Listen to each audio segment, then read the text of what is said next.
All right. More wall brawling. Let's go. Let's go. I don't know what Snoop's name is on Discord, which is a slight problem. You might potentially say. I'll have to... I mean, there's 2 Snoops. There's 2 people whose name is, like, Snoop adjacent. So I could just... You know. I think it's Snoop Jr. Okay. I see him typing anyway.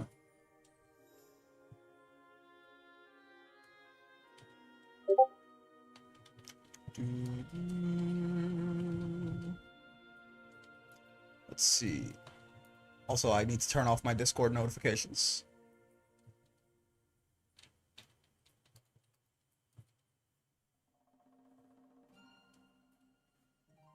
Let me turn on that ye olde streamer mode real quick. It's over for me. What happened?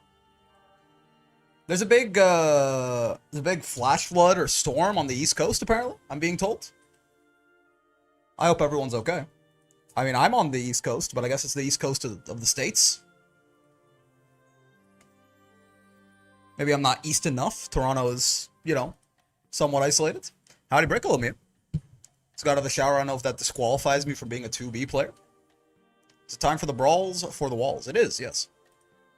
What else do I need to do? Scoreboard exists. Yeah, I think we're good. People are making rooms. Snoop, I believe we have... Oh, I have to turn on streamer mode. Yeah, bracket command should be updated, I think. There you go.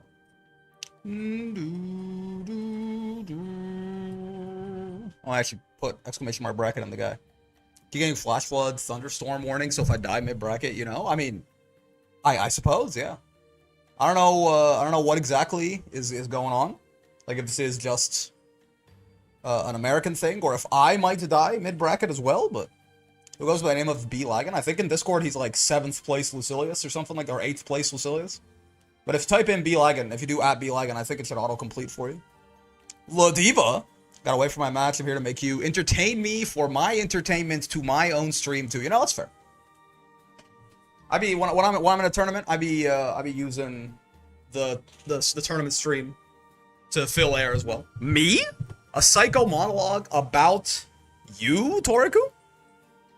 Is that's I mean, I don't really know. I don't know you as a person. You know, you seem like a nice guy. You do play you well, which does make me wonder. You know, like is it like oh, I just think she's so fun, she's so cute, she's my, you know, I love her, or like maybe do you like sniff discarded shoes in your free time? Like maybe you're like maybe like your favorite pastime is, you know, anyone you live with or friends and family that might enter your house. Maybe like when they're not looking, you like put your nose up to their socks and their shoes. They leave in front of your front door, and you go to town. I'm not sure. It could be the kid. It's either that, or you just think that UL is cute and you like the 50-50 mix. I think those are the only 2 options with UL players. I picked UL because a personality quiz said so. Okay, so we're fully on the sniffing the socks of your friends and family then, right? Like that's the only viable option at this point. I think we're unfortunately I think that takes away your plausible deniability, and you are in fact just a shoe sniffer. Because I mean, I don't know what other personality traits would tell you that you need to play UL, but also there's a personality quiz that tells you what fucking Grand Blue character to play. That's news to me. I didn't know such varied kinds of Grand Blue content even existed. Oh my god, JA. Or JU, rather. It's okay, listen, there's nothing wrong with... Okay, hold on, let me not go that far. I was gonna say, there's nothing wrong with sniffing the shoes and socks of your friends and family without their knowledge or consent, but I'm not quite so sure that I can stand by that one. I don't think I can say that one with my full bussy, you know? Have you beat the new Gaping Jaw in Night Rain? I'm gonna be honest, dog. I don't know what I haven't been liking Night Rain as much as I thought that I would. It's fun. I played it with my friends a little bit. I played like probably 3 sessions or something total, and they've been enjoying it. They've been playing it a lot more. They've been having fun. You know. But like even today, they're like, yo, any Night Rainers? Like after we're done, or after. Oh my Jesus Christ! Light headbutt reset into SSBA. You are an evil person, Snoop. Hello, Kira.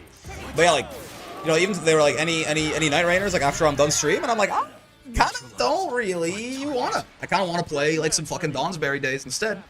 I hope they give them that that duo update at some point, so that they can duo together without having to have a rando there, and then I can just watch them and play a game that I enjoy more. Mid screen, is it better to end Ladiva combos in M headbutt since she really likes the corner? Everyone does, yes, but especially her, right? You're talking about 623L, right? Oh, no, you're talking about 623M. Oh, the anti-air grab. 623, not 236. My bad. Yeah, I mean, mid-screen, you might want to end in 623H instead, right? But no, there's merit to doing the light anti-air grab as well, just because it gives you a hard knockdown, and it's still, like, you know, Ladiva's win condition is certainly weaker in the mid-screen, but even from a lot of distances, the H will carry far enough that you can, in fact, combo it into the 623U, right? So, like, M gives you more corner carry than light, but you're only +5 after. H gives you both, right? You're +27 even if they tech, and you get more damage, and you get more corner carry, but again, it's not a hard knockdown, which I'm not really a fan of. I didn't like Night Rain at all. It's not what I wanted it to be. I don't know about all of that, right? I don't think yeah, that's fair. You're entitled to your opinion, obviously, and it is not Elden Ring. If you wanted more Elden Ring, this is not really that, right? A lot of the things that you might have liked about Elden Ring, besides just the aesthetic and the combat system, are not there, right? But I think Night Rain's fun. It's just more so that I have a bunch of other games that. What is Night Rain? It's the new Elden Ring, like, Fortnite Battle Royale. Not Battle Royale. It's the Elden Ring, like, 3-person co-op thing. New game they came out with. But I like it, kind of. It's just more that I have other games right now that I'm much more interested in spending my time playing, mostly, right? I've been having a lot of fun with Dawnsbury Days. It's just like a Pathfinder CRPG.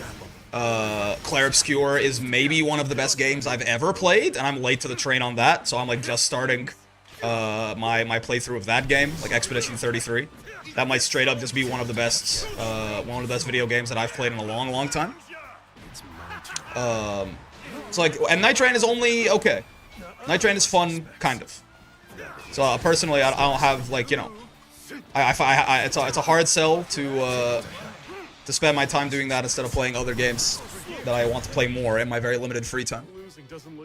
Co-op Souls game? And that's also the other thing too, is personally, I've kind of enjoyed those 2-0, correct? Night Rain is weird because it takes like 10 hours to get into the meat of it. Yeah, I mean, fair enough. I very well may have not gotten into the meat of it. I've only played like 4 hours of Night Rain or something like that, probably total. But me personally, I kind of enjoyed seamless co-op, like Elden Ring seamless co-op. If I wanted to play like Elden Ring with my friends, a little bit more maybe. But Night Rain's good. Night Rain is fun, and I'm sure, unfortunately, like, you know, 3 months from now, when my friends are no longer interested in playing it, I probably will play through the whole thing solo or something like that. Ash cooked? I mean, Ash is getting a lot better, man. Ash got those. I'm not taking my point is not to take credit for it, but all I'm saying is I'm seeing differences from those coaching sessions on Saturday. Right? She's certainly picking some stuff up. Yago and Vidril next. It's all right, 100%. That clash scared the shit out of me. Yeah. I mean, clashing with the diva as well, if depending on if she's airborne or what, but like, you know, SPD being an option in the clashes now is kind of wild. We're all waiting for Switch 2 Bloodborne anyways. I haven't even played fucking original Bloodborne yet, man. Miyazaki, you can put that shit on PC whenever you feel like it, and you will get billions of dollars immediately. How it goes for your man? It goes pretty well. How it goes for you? Why am I getting added? Hold on. What's going on in the wall brawl chat? Let me change my name to Dr. Snoop in here real quick. Thank you, Snoop. Okay, so Yago. Oh, Yago's already here. Wait, I assume Antigooner is Yago because, you know, he is a blatant liar, and he's nothing about him as Antigooner. He's on Vasaraga? I was gonna say there's actually no Vasaragas here today. Neither Fuselet nor JF, nor even Quirk, who sometimes shows up. But I guess Yago is here and he's on Voss. Sure. You can see me lower, Mr. Brick. I'm not that good. How high did I put you up? Aren't you like 19th or something like that? Oh my god, that looks pretty good. Dustbloods isn't interesting to me because it seems more PvP focused. Yeah, like, I think, okay, I just, Elden Ring is probably still my favorite game ever, right? So, just by virtue of the fact that Elden Ring Night Rain has, like, it's Elden Ring bosses again, and Elden Ring combat again, I am gonna, like, probably play through that entire game at some point. Probably solo, but by the time that I'm interested in doing so, I think my friends will have moved on to something else.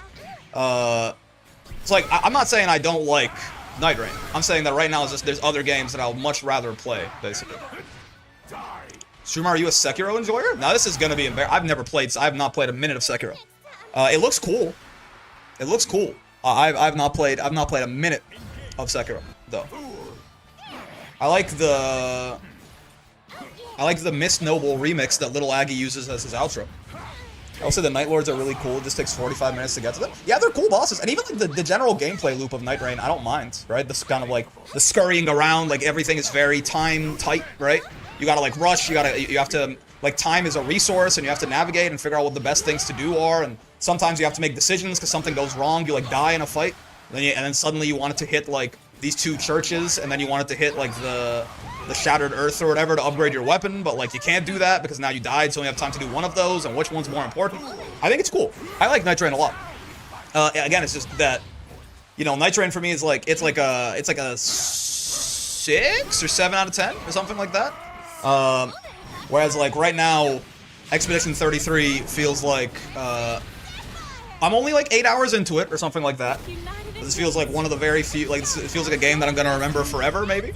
And Dawn's Berry Days is not necessarily as like high budget as either of them, but it's also made into exactly for me and my little autistic special interest, being a Pathfinder 2nd edition CRPG, right?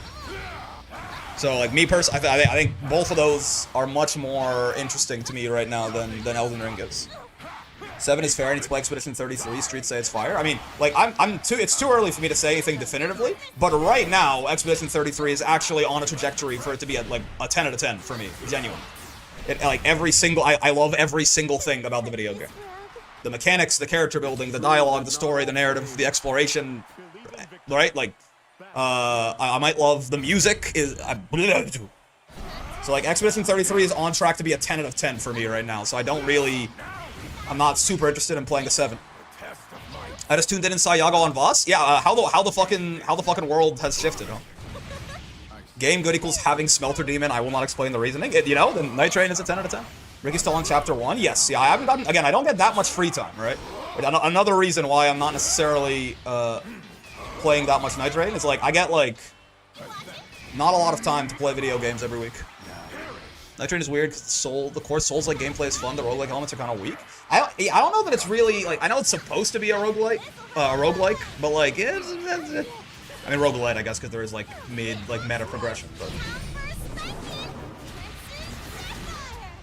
it doesn't really feel, yeah, it doesn't really feel like it's like they got that right. Like, there's a lot of, like, really, it is just the different Night Lords are gonna have, like, different bosses and different arenas and stuff like that, but like, running the same Night Lord over and over is gonna have a lot of repetition. And even though it plays like a roguelike, it doesn't really. I love everything about Expedition 33 except the whole parry system, which seems to be rare for people. I mean, I love the parry system, because, so, the parry and dodge mechanics that basically make it so that, you know, if you want to, like, you can just perfect the entire game. Like, that to me is very Souls-like, and I love that. I love. I mean, if you don't want to parry, you can always dodge, right? You'll have fewer action points, but I mean, I don't know.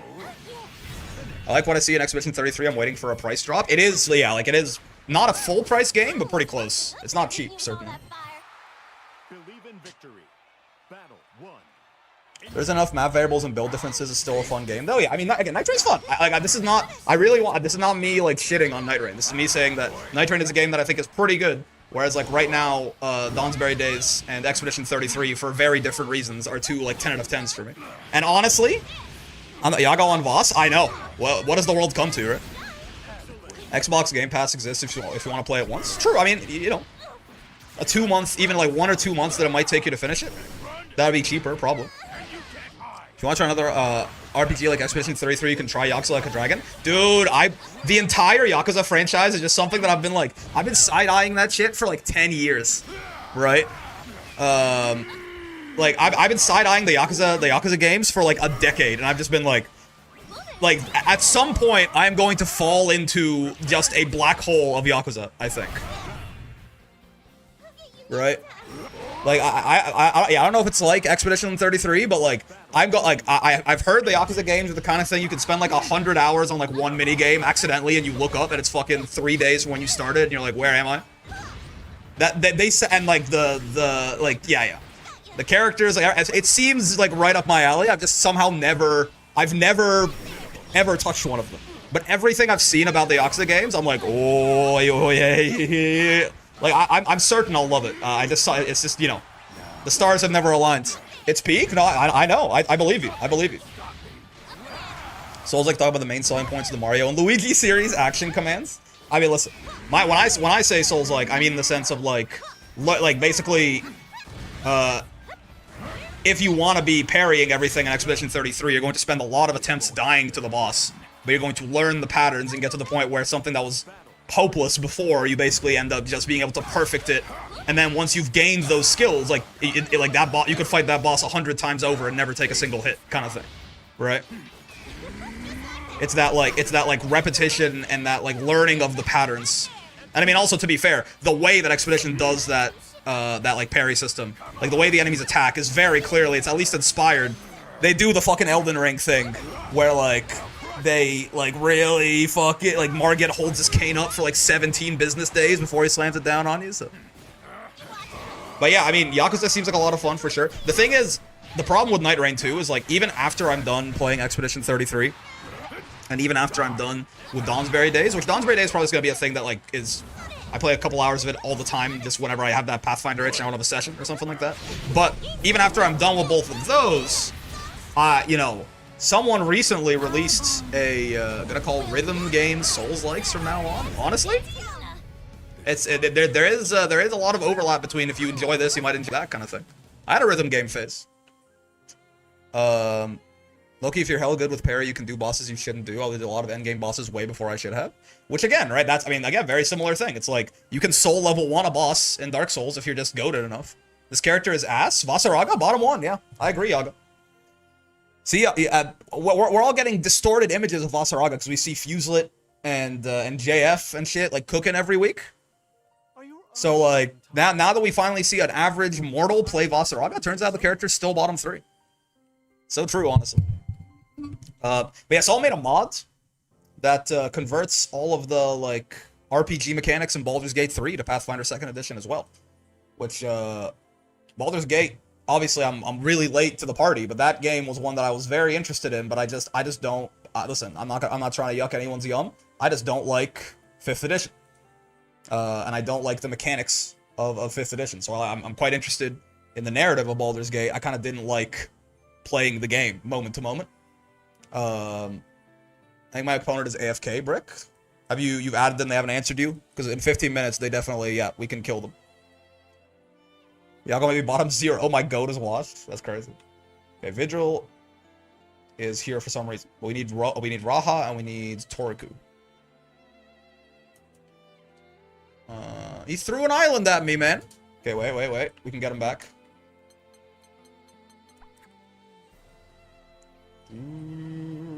Yeah. Wait, Wanubi, you tried to get to Acid and you couldn't find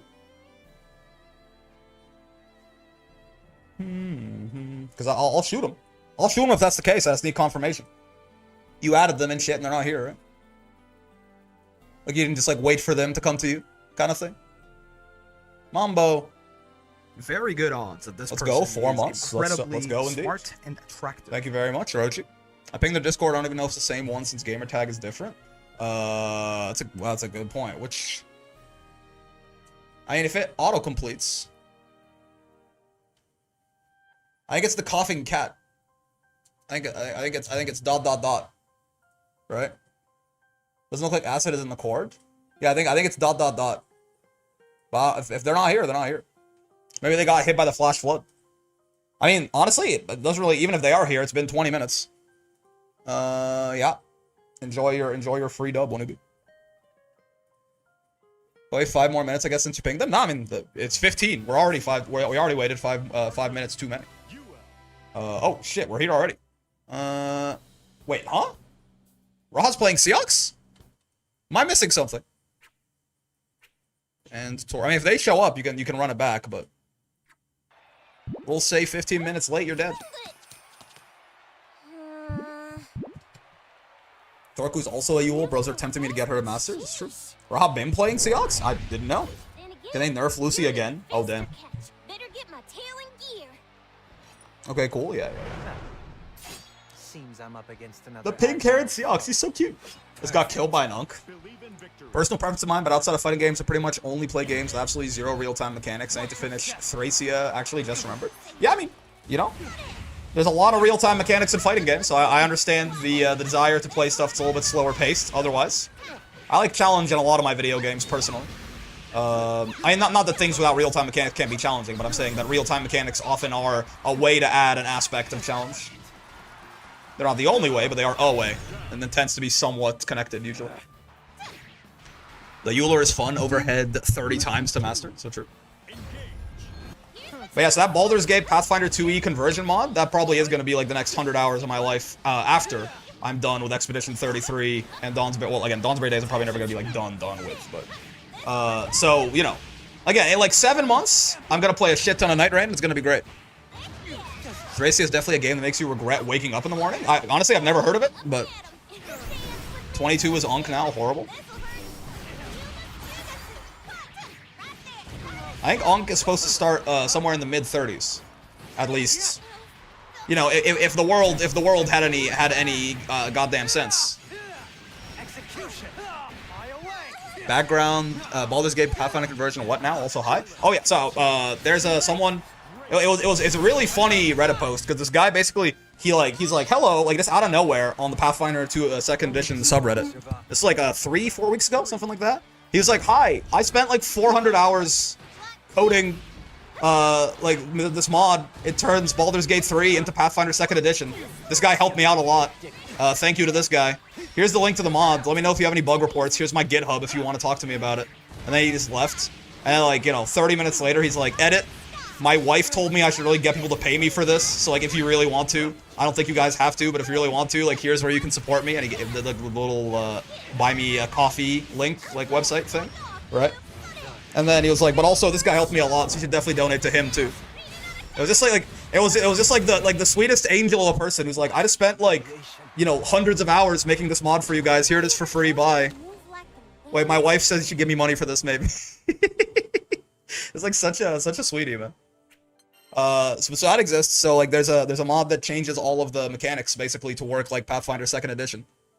And I think you can combine it with a couple of other ones. Like there's like plus minus 10 crits. Like there's like a handful of mods basically that will turn it into it, but it does most of the work. 2e kind of goated. Maybe the bills do need to be paid. I mean, what a god for real. I wish him well. But yeah, so that was always Baldur's Gate was always a game that very much interested me, but you know. Again, not to yuck anyone's yum, I just don't personally like the mechanical, like, minute-to-minute gameplay of 5th edition. So that's huge for me, too. That's, like, basically I was, like, literally, I think when the game came out, I was like, man, if this just used Pathfinder as its RPG system instead of D&D, this would be, like, one of my favorite games of all time. And now here we are. So that's high on my radar, certainly. Larian did put a little sauce on it, but I feel it's true. They put a little sauce on it. Ow. Thracia 776. You know, I don't know what this game is, but seems like one of them beloved games. Somewhat of a cult classic, possibly.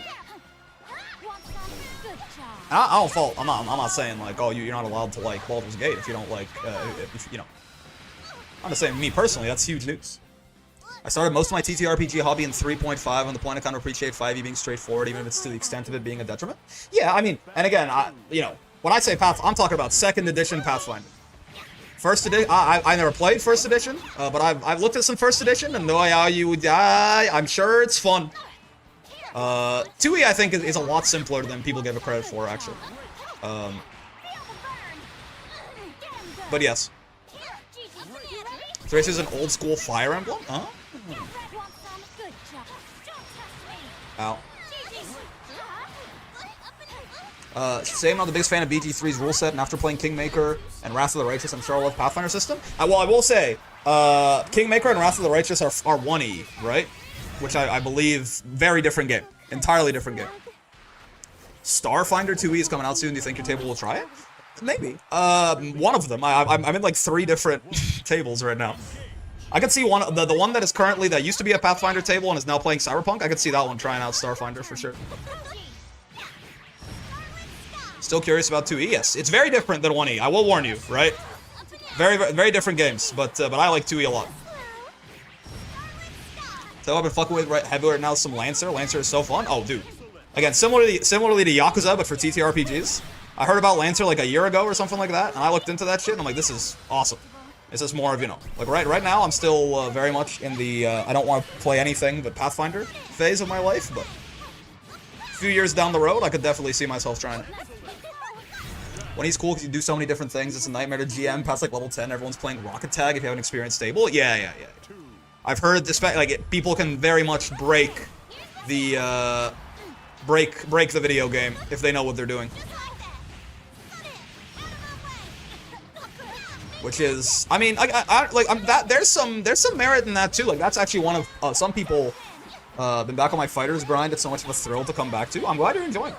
I'm waiting for, I mean, now that Tokod is the next thing that Arc System Works is working on. I don't think we're getting DBFZ2 for a while, but I still think it would be cool. If they don't know what they're doing, it's even easier to be in the pain zone. Fair. I know it's a gripe that some people have with 2nd edition, that you know, while you can certainly power game and you can certainly make characters that are more optimized, what optimization looks like in 2nd edition tends to be versatility, like the ability to handle a wide variety of situations well. It's really hard for you to push your numbers higher than someone else. It doesn't really happen. So I know that's a frustration for some people, where they feel like that makes them feel like their like experience with the system like isn't helping, because it doesn't just make them stronger. But I think it does. I think it's just, you know, if you want to break the math, it's not, the game's not gonna let you do that. I think it's probably a good thing. Sneaky frame kill overhead. Yeah. Just got into Granblue as my first real fight other than Smash, still trying to adjust to the mindset / schedule. Schedule? What do you mean by schedule? Mindset, I feel you. Also, everyone is so fucking ready to hop on, man. It's crazy. I didn't even have to ping anyone. They're going faster than me. Yeah, Shiro and Visual are right here. Go ahead, fellas. As in, like, routinely playing it instead of just on a whim? Oh, I mean, yeah, it depends on what your goals are, right? If you're trying to get, like, super duper good, then yeah, like, playing it routinely is important, but whatever is fun, right? If you have the most fun playing it every now and then do that, right? Don't force yourself to do something that's uncomfortable just because you think it's, you know, someone told you it's the right thing to do or something like that.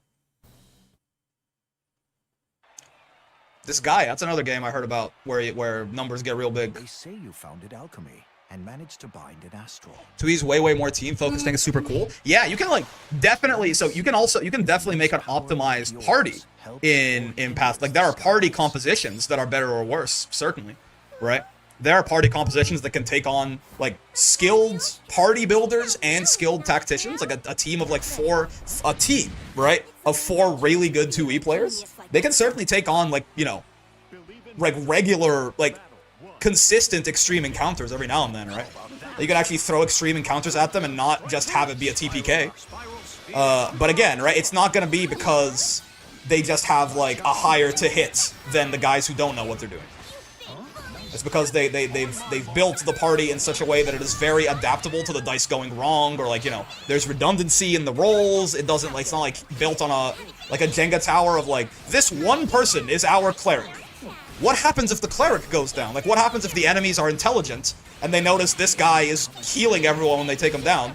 Like, you're not fighting wolves or something, you're fighting, like, other people. And they go, oh, let's kill the cleric. What happens when your cleric goes down? Does the party just collapse? Like, is it just, like, at that point, it's a matter of time until someone dies? Does no one have any way to bring the cleric back up? Or do you don't have, like, a secondary healer? If so, you know, rough encounters where the dice might just go wrong is gonna just kill you. Right? My opponent still hasn't shown up, and the next opponent is waiting. Should I wait for DQ and just support the score? Oh, Koro, please. 15 minutes is DQ time. If they haven't shown up, report the score. Move ahead. You've given them twice as much time as need be. The fun comes from the sheer BS you can pull off in this guy. Thankfully, they made it so you don't need to grind much to get strong. There's fun in that too, sir.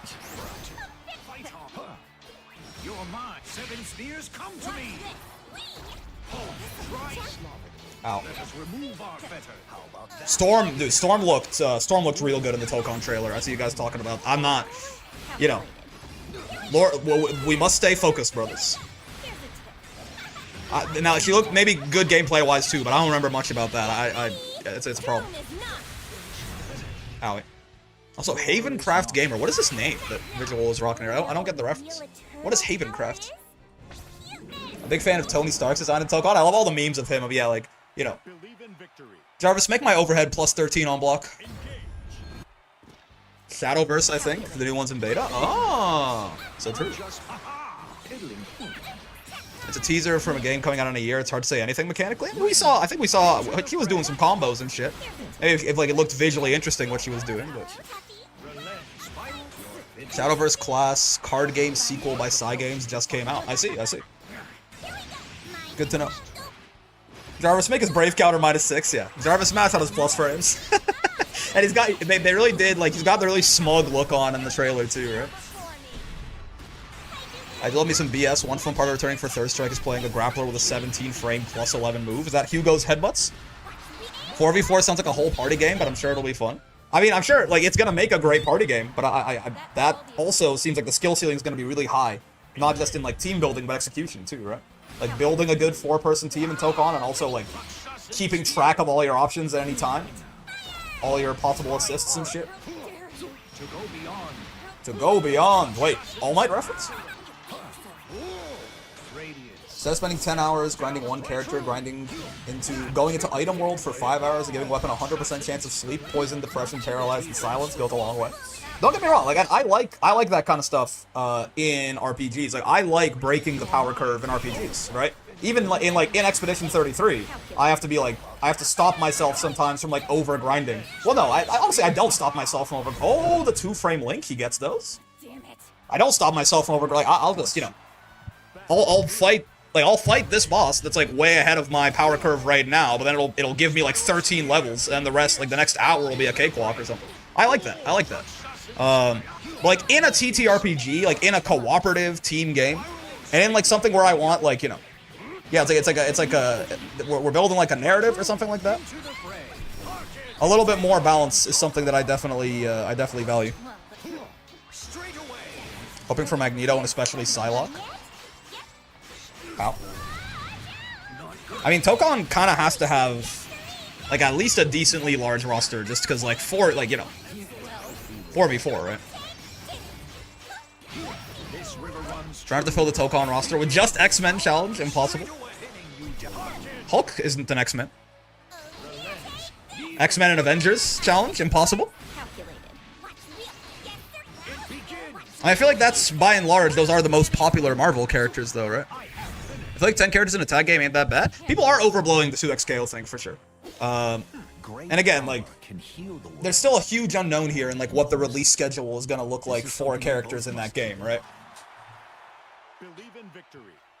Like, 10 characters at launch, you're gonna be fine. Now, 10 characters 2 years after is probably catastrophic, but that's almost certainly not going to happen, right? In terms of X-Men, give me Gambit. I feel like X-Men and the Avengers are mostly, like, that's most of the Marvel, like, characters with really wide mass appeal, right?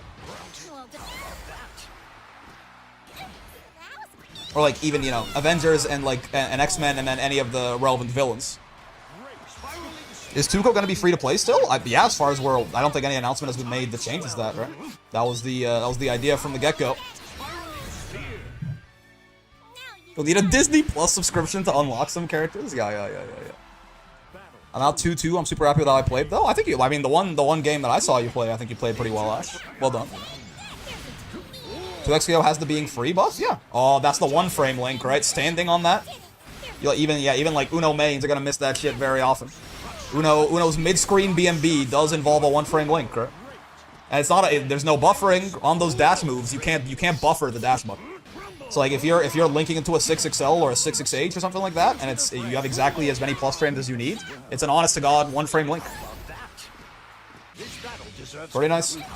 Nice that at least characters are available who have that sort of execution demand for their BMBs, if that's what you're interested in. Avengers, X-Men, and Fantastic Four are the pillars of Marvel alongside Spider-Man. True, true. I mean, Spider-Man almost, like, I mean, at least in the MCU now, Spider-Man has almost been brought into that fold of Avengers, but Fantastic Four I did forget about, yeah. I really liked all of the Ain't That Fantastic memes. Also, broken ass Uno? Visual, knocking Shiro down to losers. Not what I seeded to happen. I'm quite confident in my speed, you know. You think a burial will work? You think a barrier will... You think a... Top Uno Andre? So true. Spidey worked with the Fantastic Four a lot. I mean, I've actually just worked with everyone, right? He's your friendly neighborhood Spider-Man. Lots of crossovers. Shiro defeated? Yeah. By Unk ZH. Alright, Gyokuron and one newbie. Let's get their ass in here. Who's Toriku Glazer number 13? Is that Toriku? There's no way, right? Or is that Vidril? Yeah. Black Cat, my queen. I always mix up her and Catwoman. I'm like sexy cat burglar or misogynistic or racist or something. Like, I always forget which one is the DC one and which one is the Marvel one. Spidey was basically the 5th member of the Fantastic Four for years. That's fun. I think Spider-Man is my favorite Marvel superhero. Is that? Yeah, I think so. I think Spider-Man is my favorite Marvel superhero. He's just Tim, man. He's just the GOAT. Woman is from DC. Black is Marvel. Okay, yeah. It's an interesting way to refer to both of them, honestly. But yeah, sure. Black Cat is Marvel, yeah. Catwoman is DC. It is the unique parts of both of their names. They were tight with each other? I mean, I feel like there's someone that I know that might have sounded wrong a little bit. There's someone I know IRL who I'm like, I use them as like a litmus test for meeting people. Because I'm like, if you don't like this person, you're entitled to, but I consider that like a red flag. You know what I mean? I'm not that. I think it is very understandable for people to dislike me. I think I'm somewhat polarizing. The people that like me really like me, but I don't think everyone likes me necessarily in person. But there's one person I know who I'm like that's like a, you know, Bubs? Hello? He just hides his fucking face behind the Vern gloves? That intro looks horrible with the Vern gloves. That's insane. There's one of my friends who, like, if people don't like them, I'm just like, I consider that a red flag. Like, you have to win me over from there. Spider-Man's like the same, man. Right? If like someone doesn't get along, like you're saying him and the Fantastic Four are pretty tight. Like if someone doesn't get along with Spider-Man, you have to just be like a bad person, I think. Crazy how Marvel still pulls such a big audience, but Marvel games, movies have been absolutely trashed for years. I mean, you know, it's like the MCU just, I mean, besides the comics themselves have always been, you know, decently popular to very popular, even on their own merits. But the MCU was just kind of like the biggest cinematic event of our generation so far, right? So even though it's been ass for a while, and you could argue even during some of the good parts, there was already some ass starting to show, right? It still really controls a lot of space in the cultural zeitgeist. Ow. Marvel games usually alright to great from the few games I've played. I'm thinking more of the movies. They did say Marvel games as well. I mean, I think Rivals is pretty well received, right? I mean, the fighting games, besides Infinite, have been relatively well received, I think. I don't even know. Marvel Snap, I feel like, was also, you know, relatively well received. Like, it's not the mobile games do well. Yeah, like, I don't think the Marvel games have been like so awful. Though obviously, you know, the recent Marvel movies have been mostly slop for sure. Movies are very hit or miss, mostly miss these days. to my understanding, but I also haven't really seen many of the newer ones because have not been interested. Broken ass Beelzebub. So Toraku Glazer was Gyokuron. I just realized he had the UL avatar. I thought it was a UL player. Collabs don't happen very often now that I'm thinking about it. Can you lose Master Rank once you've achieved it? No. Never has been the case, and I don't think ever will be the case. It seems certainly their intention that that's not going to happen.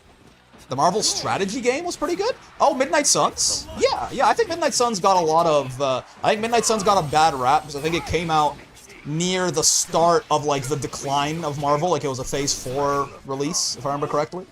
And also, to be fair, it like, loaded... It had, like, horrible performance issues, right? It had, like, 15-minute loading screens, and it just, like, crashed on some computers and shit like that. But the game behind there was just, you know... That shit was fun, man. That shit was like XCOM adjacent, for real. Midnight Suns was a fun game. Ever seen the water ball travel backwards? What Beelzebub does to a motherfucker? NRS does love their guest characters, yeah. Ah! I mean, it makes sense, right? I mean, NRS, Mortal Kombat is like the massive, well, at least it has been for a long time, the mass appeal fighting game, right? So they can all, it makes sense they also just like put in all of the collab characters too. Tekken kind of likes their guest characters, at least 7 did. Oh, you can't spot dodge that, yeah. It will catch you. Nice, he's dead. Honestly, I like seeing some Sandalphon. Onubia feels like the only person I see who like plays Sandalphon regularly. I like this character. I feel like opinions on him are relatively negative, both in terms of how good he is for some people, and also just like how fun he is to play for some people. I feel like I really didn't have this experience at all. I feel like he was super engaging and fun to play and get to master, and I feel like he's not like amazing, but I think he's pretty good. So it's nice to see some Sandy every now and then. They put the guy who can be a bee in, I heard. It's true. MCU went to crap when they started introducing characters that nobody liked in comics during the 2010s. I don't think that putting popular or unpopular characters in a movie is a bad idea necessarily. I think it just got a little, you know, they just kind of rested on their laurels and started doing like, the same shit over and over. And like what was once fresh and revolutionary just kind of became the formula, right? Granblue is the first game I've played where the DLC characters aren't good for the most part. This is wrong, no? The only DLC characters who on release, I would say, weren't, like, at least what I would call good, are Vikala and Vayne, I think. Lucilius was on the lower end of mid when he released for sure. But, like, Versuja was top 5 on release. I was just wrong about her, basically. Beatrix was, like, top 5 on release. Sandalphon, I think, is, like, very good. Not quite top tier, but basically right outside of there on release. Galleon is good as well. Who else am I thinking of? Who else 2B was very strong on release as well, right? They're not, like, overpowered, mostly, usually, which is good. But I think all the DLC characters, except for Vikala and Vayne being kind of the exceptions, I think all the DLC characters have been at least solid, and many of them have been quite strong. Point being, a lot of game DLC are very unbalanced on release. Okay, yeah, very different though, right? I would agree that Granblue is as a fighting game, the DLC are not broken on release. Really, ever? But that's a very different thing from saying they aren't good, right? That's a much lower bar. The strongest DLC character on release in hindsight probably is actually Versuja. I know a lot of people would say Beatrix, but Beatrix also came out in a much more powerful Granblue, right? Probably is Versuja and Beatrix both, but Versuja probably was better at the time than Beatrix was in her release environment. Beatrix, and it's not close, not even a little bit, brother. I don't think. Beatrix in a vacuum, yes, is the strongest, but no. You don't remember Beatrix having a whole emergency patch? Sure, yeah, but again, like, Beatrix was top 5, probably? Beatrix existed in the same game as pre-patch Nier, you have to remember, right? In a vacuum, Beatrix was certainly better than Versuja on release, but Versuja came out into a much weaker Granblue than Beatrix did. 14k with 3 Brave points. I understand. She hit real hard. She still wasn't like people were saying she was like the new top 1. I don't think so, man.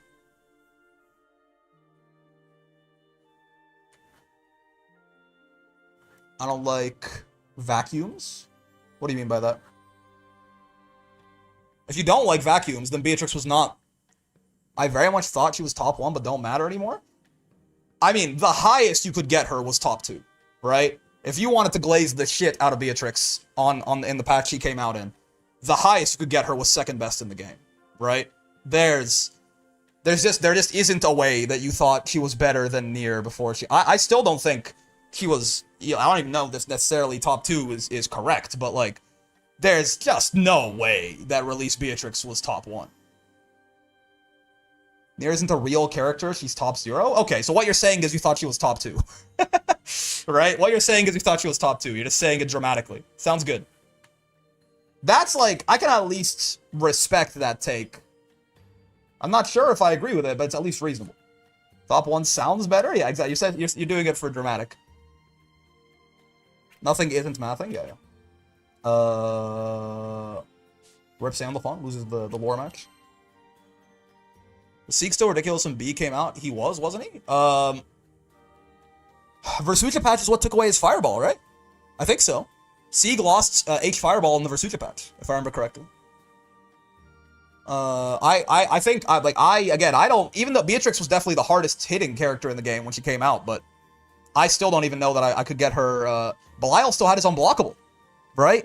I don't even know if I could get her ass. Seox had 16,000 health, and his throw bait was plus on whiff, right? Like, I don't even know that I can get Beatrix to top 4. I think that the Fantastic Four were all better than Beatrix on release, right? Like, Granblue had a Fantastic Four for a year, and it was Nier by a country mile, and then Siegfried, obviously number 2, and then Seox and Belial, obviously 3-4, but obviously worse than Siegfried and Nier, in my opinion. And I don't know that I can get Beatrix even past Seox and Belial, right? So, like, if Beatrix was top 5 on release, I mean, so was Versucha. Versucha might have even been higher, but hard to say. So they're both comparable, I think. Even though, yes, certainly Beatrix was stronger. Like, if you took release Beatrix and put her in 1.5, she would be, like, unbelievably top 1. But it's not what happened, right? On release, I think Versucha and Beatrix were about as strong as each other in their respective metas, right? Plus, remember 2B top 5? No. Man, maybe. It's hard. Who would be number 5 before Beatrix released? She was being called top 5. Like, cause the thing is, the Fantastic Four were just so much better than everyone else. Yeah, like Lancelot also hadn't received most of his nerfs, right? Who? I don't know. It's hard to say. Like, I think I had Lance. If I think back, I think I had Lancelot as my number 5. Back then. As like a worse version of Seox. 2B was good, certainly. She got nerfed quite a bit over the course of her lifespan. But point being that, you know, I think Zeta still killed you off Arves. Brother, I think Zeta was fucking better after the Versucha patch. I don't know what to tell you. I think they buffed Zeta in the Versucha patch.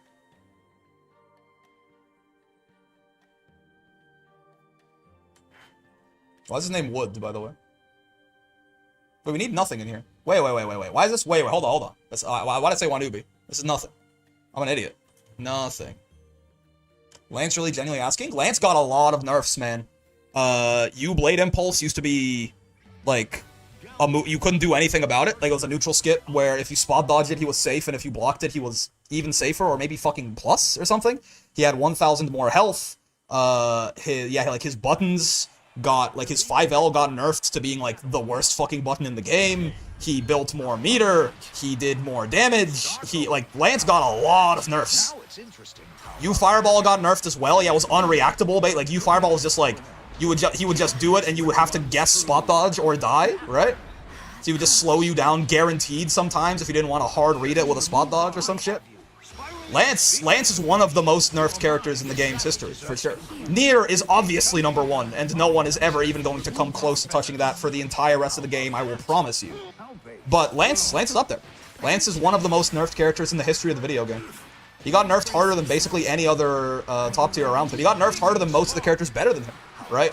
Like, I would have said that Siegfried, Belial, and Seox were all definitely better than Lancelot on release, and he got nerfed harder than any of them. Seox is up there, but Seox is just so good that he still holds on. Bill is going to be released here. I still remember the days of release Granblue, A Field of Fairy, and Catalina 5Ms. Yeah, Versus, I can't speak to, but I played him on S like 2 weeks ago, the nerf. I know he got a hard nerf, but that hard? It wasn't a hard nerf. He got nerfed 6 times or something. Like, Lancelot got nerfed. Nier was in the patch notes every single patch until 1.5. Lancelot was kind of also in the patch notes every single patch until 1.5. Like, he didn't get as big, but like a lot of, like, he got like little chips to his, like, Blade Impulse got nerfed twice, his Fireball got nerfed, his Close L, his 5L got nerfed, his Close H built less meter, like, he got multiple nerfs. So he lost 1,000 health in the Versusa patch. He got, like, just so many different nerfs. I still hate the Catalina change, giving her the damn dashes, way too much corner carry from safe buttons. He's real good right now, that's for damn sure. I quite literally want him dead? Yeah. Playing Belial at launch was funny because he was under the radar from Sieg being so crazy. I don't know if he was under the radar. I think Belial was properly rated. I think, like, most people would tell you Belial was, like, top 5-ish, right? Which was correct. It's just that, again, Release Granblue was such a weird game because Nier was just so obviously top 1 that it didn't matter. And then, if there was any character who could even have their name spoken in the same breath as Nier, it was Siegfried, right? Like, Siegfried was so obviously top 2 that, like, again, like, Seox and Belial were really good, but they were also obviously worse than Nier and Siegfried, you know what I mean? Like, there's this weird, like, stepladder in top tier. There was a very obvious top 1, a very obvious top 2 who was not as good as top 1, but was obviously better than the rest of the game, and then a very obvious top 3 and 4, and then you had, like, then you could talk about the game from that. There's a lot more opinions from that point on, right? Belial's been a war criminal since vanilla Granblue, yeah. That's more so what I meant. Fair enough, then yeah. I don't know if he went under the radar as much as it is just that he was accurately, like, he wasn't the biggest problem, necessarily. I did love the Nier Broken Times, had a good matchup with her with Ladiva, yeah. Considering, like, Ladiva was definitely, like, bottom 3 on release of the game or something like that, and Nier was, like, for how different their power levels were, Ladiva's matchup against Nier was way better than it had any right to be.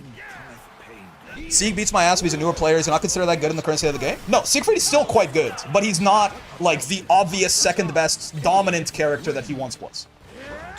Siegfried is, like, for my money, I know Japan thinks he sucks or something like that, I don't know. But for my money, I think Siegfried is still, like, vaguely hovering around top 10, right?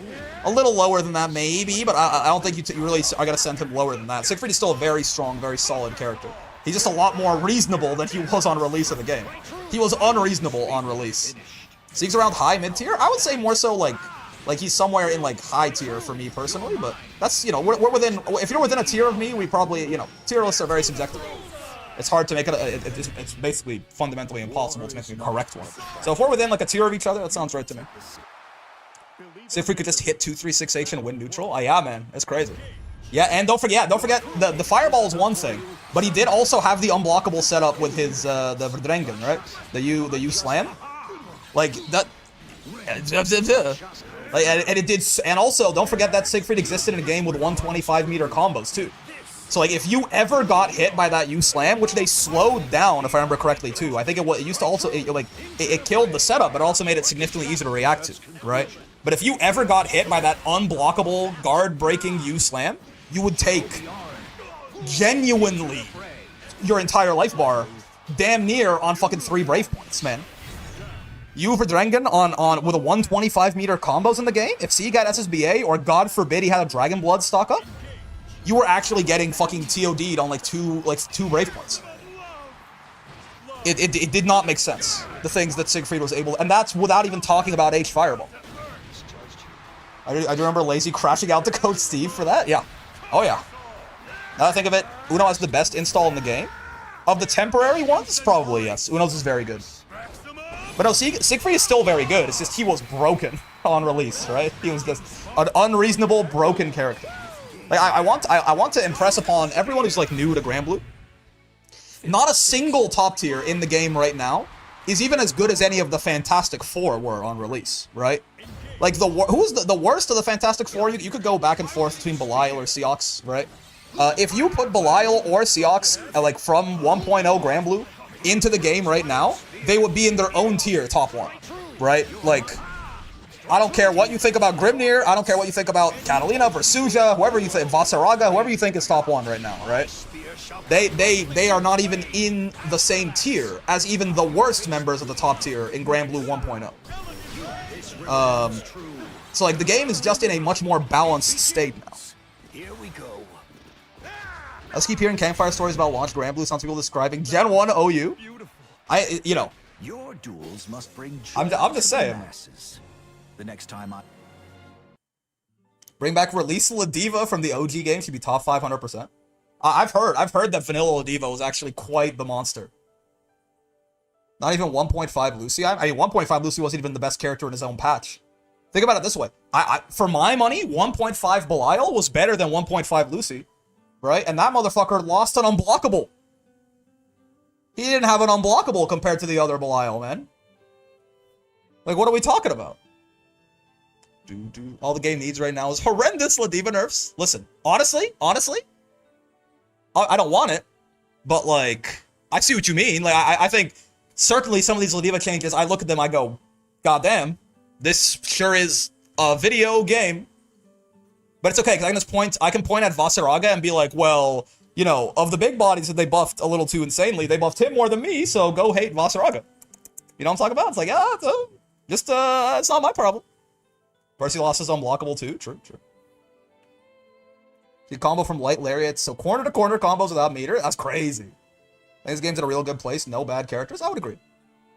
Like maybe you know, maybe Vikala and maybe honestly, even after thinking about it, maybe Nier are still kind of there, but again, they're bad for the current. Like they're again in a very similar manner, right? Take Vikala right now and compare her to the bottom ones of release for Rising, and she dog walks every single one of them. Like say for example, Vikala's bottom one, for the sake of argument, currently. Vikala, do you have any idea how hard Vikala would dog walk? I don't know, fucking release Avatar Belial or something like that? Release Avatar is a joke character. Imagine a character who spent all of his HP to get like worse mid-screen than fucking Eustace, man. Like that, he's a joke character. Like in every way, the top tiers are significantly weaker than they were on release, which is good, and the bottom tiers are significantly stronger than they were on release.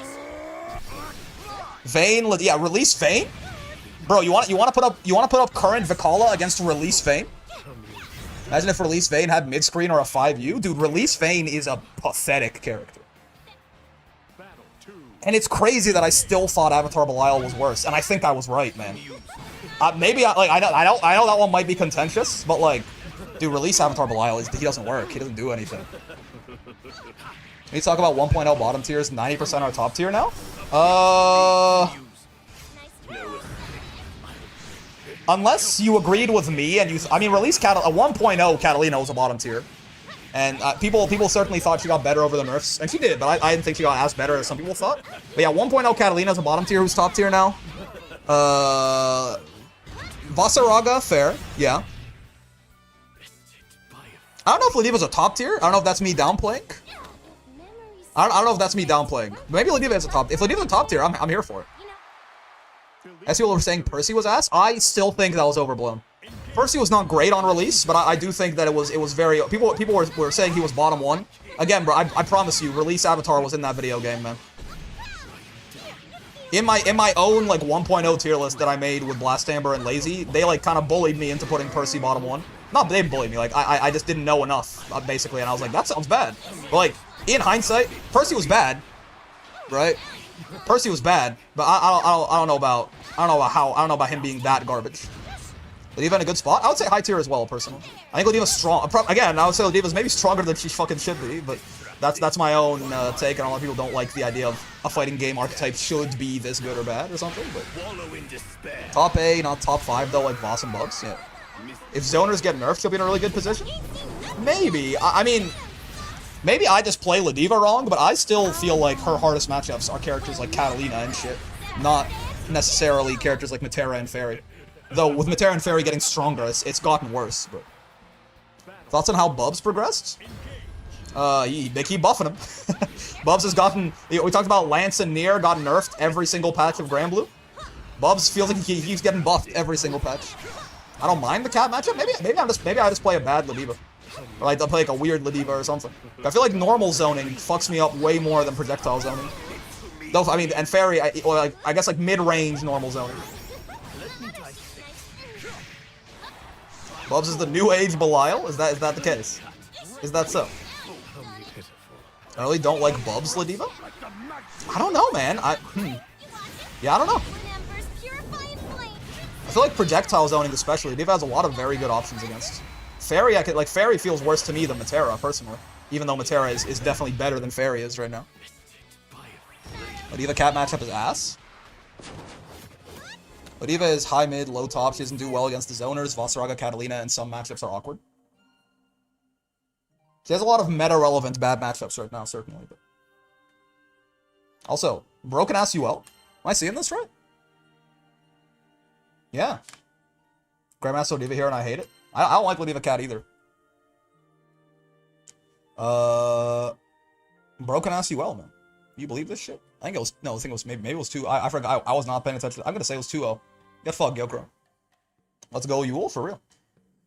Alright, so we have Shiro and Hostile. Avatar Belial, presumably, or regular Belial, versus Cagliostro. I think my most hated matchup is Lawayne. For Ladiva, I feel like Lawayne got a little better this patch. I think Lariats and the EX Headbutt buffs help a little bit, but I did notice the EX Headbutt buffs are harder to use against Lawayne than I thought. Because if he runs after the rocket, the hit stun or the block stun from Headbutt can actually keep you from just headbanging through the Catabot rockets. Ladiva loss is bad for Ladiva. How bad, though? I think it's I don't think inherently the tools match up bad. I think maybe Voss just kind of outstats her a little bit in this patch, but I've always been caping for the fact that that matchup was, I think, extremely winning for Ladiva on release. But yeah, like just even the ways, some ways that Ladiva has gotten nerfed, in a lot of ways Voss has gotten buffed have helped a lot. I don't think it's that bad. I think last patch it was even or somewhere around there. This patch we lose it probably, but I think it's like slight advantage Voss, right? I still think it is. I would just think that because last patch, it felt evenish to me. I could even see an argument for Ladiva. I would have told you that I think Ladiva had a very slight advantage last patch over Voss. But I think just basically Vasaraga's buffs help him much more in that matchup than Ladiva's. I think. Because of all of the buffs that Ladiva got, like Vasaraga is one of the characters that's going to interact with like the 5-frame SPD on defense the least. Because he doesn't really, you know. I guess it will make it easy. Well, no, hold on. I guess it will make it easier to like SPD him out of his steppers, right? But you know, I think basically it was about even, maybe slight advantage Ladiva, and then I think Voss got buffed a lot harder than she did, essentially. Any characters you think need buffs besides Vikala? I don't think they know how to buff Charlotta. She barely gets any meaningful changes. I don't know, man. Apparently, I'm the world's biggest Charlotta down player, and she's like high tier or top tier. I don't really get it. I would think. I know it's crazy because like everyone's like you know, people are like, oh, no, please, I don't want Zerom to like lube me up any more than he already does. But like, I would think Charlotta's pretty bad right now. I think Vikala definitely could use some help. And honestly, man, I don't really know. I want to say Nier, but again, Nier, like, they very clearly are, like, they're giving compensation nerfs to bottom 1. Like, they're being very careful with Nier, right? They're being very careful with Nier. Charlotta is so much fun to play against as Ladiva, the real 10-10 matchup. Brother, I think we just eviscerate I think we eviscerate her. I don't think it's 10-10 at all. I think that shit is just, like, advantage Ladiva straight up. Click on the back foot against Ladiva could be how I play Voss. He does have to, like, zone her out for a little bit until he gets armor. I have a Master Ladiva I play on the side. Charlotta's funny. I think it's just one of her better matchups, personally. I'm playing Charlotta now. I don't get how she seemed to be upper tier. Again, for my money, I think it's that basically people put too much stock in like how pro players are doing, and Zerom is a god. Because I don't really know, besides her jump arc, which is, you know, while it's certainly good, it just means that her jumping, you know, her jumping in on you is like a 25 frame, no, like a 30 frame reaction check instead of like a 35 frame reaction check kind of shit. That's good, but that does not a top tier make. And a lot of her buttons, kind of ass. Her mid screen's pretty bad with that Raging Strike. They nerfed her DP, which I discovered is even worse than I thought it was. You know, I don't really. She does good damage in the corner, certainly, but even then, it's not like exceptional. It's not like it's not like actually one of the really, really high damage characters in the game, right? I think Zerom carries her. I just don't really like. Very often, people will look at like any tier list I make and they're like, what is Charlotta doing so low? But they never really have a reason for why she should be higher. They're just like, it just seems like something people like. It must be the truth. It's like there's, you know, why is Charlotta so low? Okay, well, why not? You know, I don't really know quite what the arguments are. I've had enough. Most of the power of Charlotta is getting jumped on, and I get that. And jumping, it's, you know, it's a fundamental part of the video game that she is better at doing than anyone else. But even still, I mean, it is, you know, it is still like a really long reaction check to 2H harass, right? Even if she's gonna hit you really high up, which is gonna really like lower the reward of her jumping normals, we're still talking like a 24 frame reaction check or something like that. Which, I mean, fair. That can be hard. But like, that's like best case scenario. Ball is good. It's all right. It's like, I don't know, man. There's as far as neutral skips go, there's versions of that shit. Like, you know, it's just like a worse version of Sora's dash punch. I feel like Abel really is just better than Charlotta. I mean, for my money, Abel's a lot better than Charlotta. I think on paper it's not strong as to make Charlotta can't murder people, but I can't name many pros. Yeah, again, we know in practice, all the characters in this game are strong enough to kick your ass, right? As we could, like, Zerom literally fucking won Combo Breaker. Right? I think the difference is, I see Zerom win Combo Breaker with Charlotta, and I go, Jesus fucking Christ, he is a monster of a person, and he scares me. And I think, you know, other people see that, and they go, broken-ass Charlotta. Right? Which I don't really follow, personally. Ball is alright at most right now, how most neutral skips work. Yeah, right? Like, I don't know, I think I would rather have Sora's dash punch over Ball 100 times out of 100? Maybe? Something like that? Broken ass Zerom? That's what I would think, you know.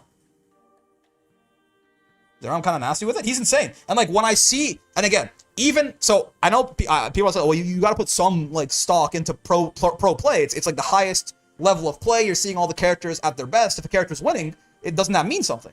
And yes, but when I watch Zerom play and I watch how he beats people, it never feels to me like he's doing anything except just gapping the fuck out of the guy that he's fighting. Right? Like, I watched him fight Riazo in Combo Breaker, I think it was. Maybe? It might be a different... I think it was Combo Breaker. And, like, Riazo, one of the best players in the world. Point blank, period. Absolute GOAT. Right? Zerom did light DP on block, light DP on block, EX DP on block, and then he supered him. And that was a block string that Riazo sat there and took and died to. And I'm just like, that's not like, oh my god, Charlotta's DP is so broken. All four of those things were punishable. It's just that Zerom is some fucking how so far in his head that one of the best players in the world sat there and took that. Right? That when I see Zerom beat people, I'm not like, why can he do that? Like, why is this character allowed to do that? I'm like, I don't know what he's doing. He has like a mind control spell that he is casting on the best players in the world to make them look like they just picked the video game up for the first time. Right? I don't know what he's doing. He's way better at the video game than I am. I can't understand what he's doing. He's like 100,000,000 times better than I am. So I don't know what he's doing. But like, nothing he does feels like it's the character's strength that's letting it happen. Charlotta feels like a mid-tier to me, nothing crazy. She feels worse than that to me, brother. Mid-tiers in this game are pretty good, right? Bottom tiers in this game are pretty good. She feels worse than a mid-tier to me, personally. But makes me think of Daigo walk-up DPing a guy 5 times? For real. That's the level of shit that we're talking about here, man. Also, hold on. This is so cute. Boss. And Toriku. I didn't change the names. Charlotta got her throw baits and her potato power.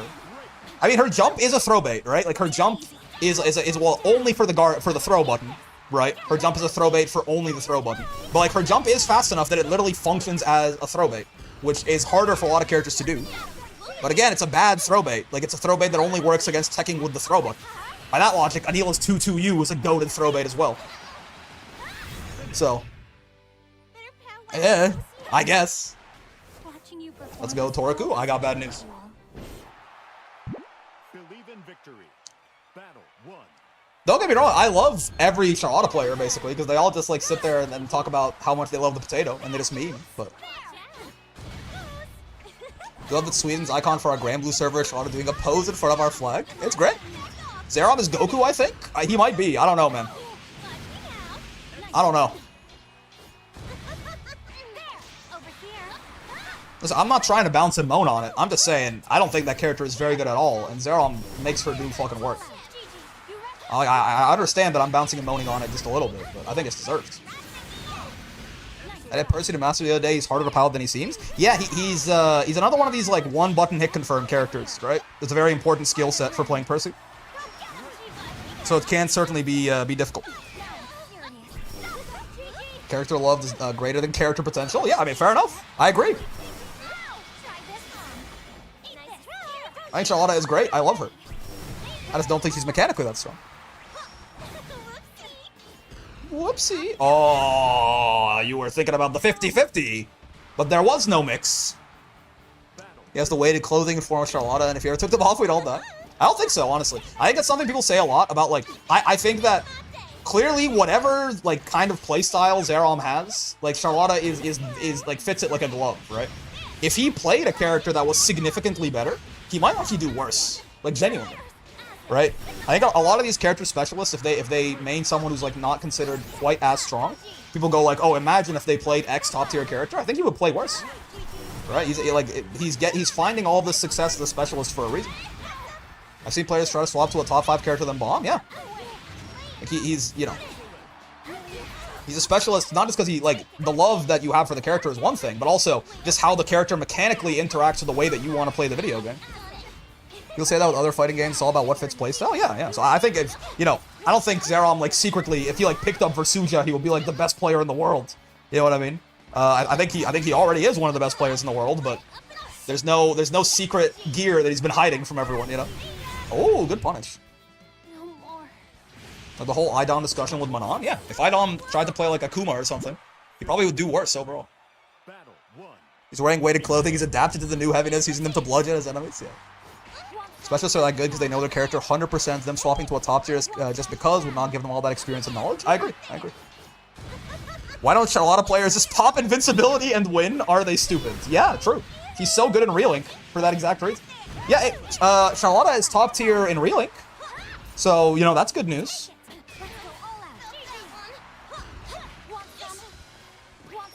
Ow. Want some? Oh, didn't convert. Oh, that's annoying. I can already tell it's gonna piss me off in the road to master. Man, I miss Relink, man.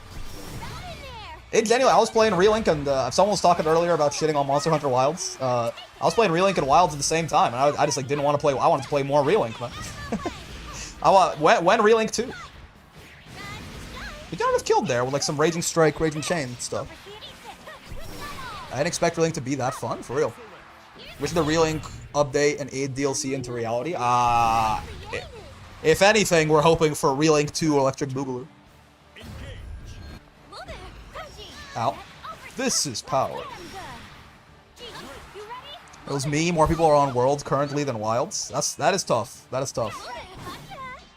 Listen, I didn't really like Wilds. But also, it's very possible that I don't really like Monster Hunter. Like, it's possible that like Rise was just for some reason like a special cocktail of video game that I really enjoyed. I know it's weird to say because I think Rise is probably, a lot of people would say it's worse than both Wilds and World, but I played Rise even before Sunbreak. I haven't even played any Sunbreak. And there's something about Rise. Maybe it was because of my first Monster Hunter game, so a lot of the stuff was novel to me or something, but I have like fucking 300, 400 hours in Rise across different consoles or something, and I just don't really find, like, World was fun, but it didn't really stick with me, and then Wilds didn't really hold me. So I don't know. People were coping about Wild so hard. I mean, if they like it, they like it. But I'm starting to think maybe I just don't really like Monster Hunter. Rise just works, probably? Maybe. The Eulers carrying on. You are dog shit. What the fuck? BM in my tournament? That's crazy. Can't believe Torku would call me a dog shit like this. You believe this? Why is this pretty unique with the wire bug mechanics? I like them a lot. Yeah, I mean, it was pretty easy because of them, but the wire bugs are very fun, and it makes the overworld, or not the overworld, but like, you know, when you're on the map before you get to a monster, it makes exploring the world super fun. There's a lot of verticality to it and stuff like that. You can't believe what about me? I can't believe you would BM like this. You told Mia they were dog shits? You hit them with the "you are dog shit" sticker after you won the set? I thought you were better than that, to be honest. Uno UL Grand Finals, or Winners Finals, that's a new one. Let's do Visual and Vidril in here to kind of split up their weighting a little bit. There he is. And Vidril, password, Brawl. BG's don't shake my hand? That's crazy. Imagine a game with the "you are dog shit." Is it a hot take to think that UL gameplay is hype? No, I honestly, maybe I just need to have more hatred in my heart or something like that, but I like watching every character in this game. I just like the video, maybe that's just me being a fucking weirdo, but I just kind of like this video game, and that includes basically every character in it. Believe in victory. Battle. That's kind of like me some Granblue.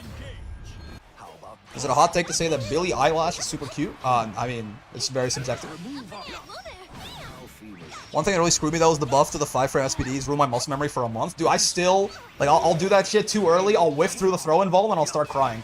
But I'm not, at the end of the day, that buff is like, it's like stupid strong. I genuinely can't believe she could fucking do that now.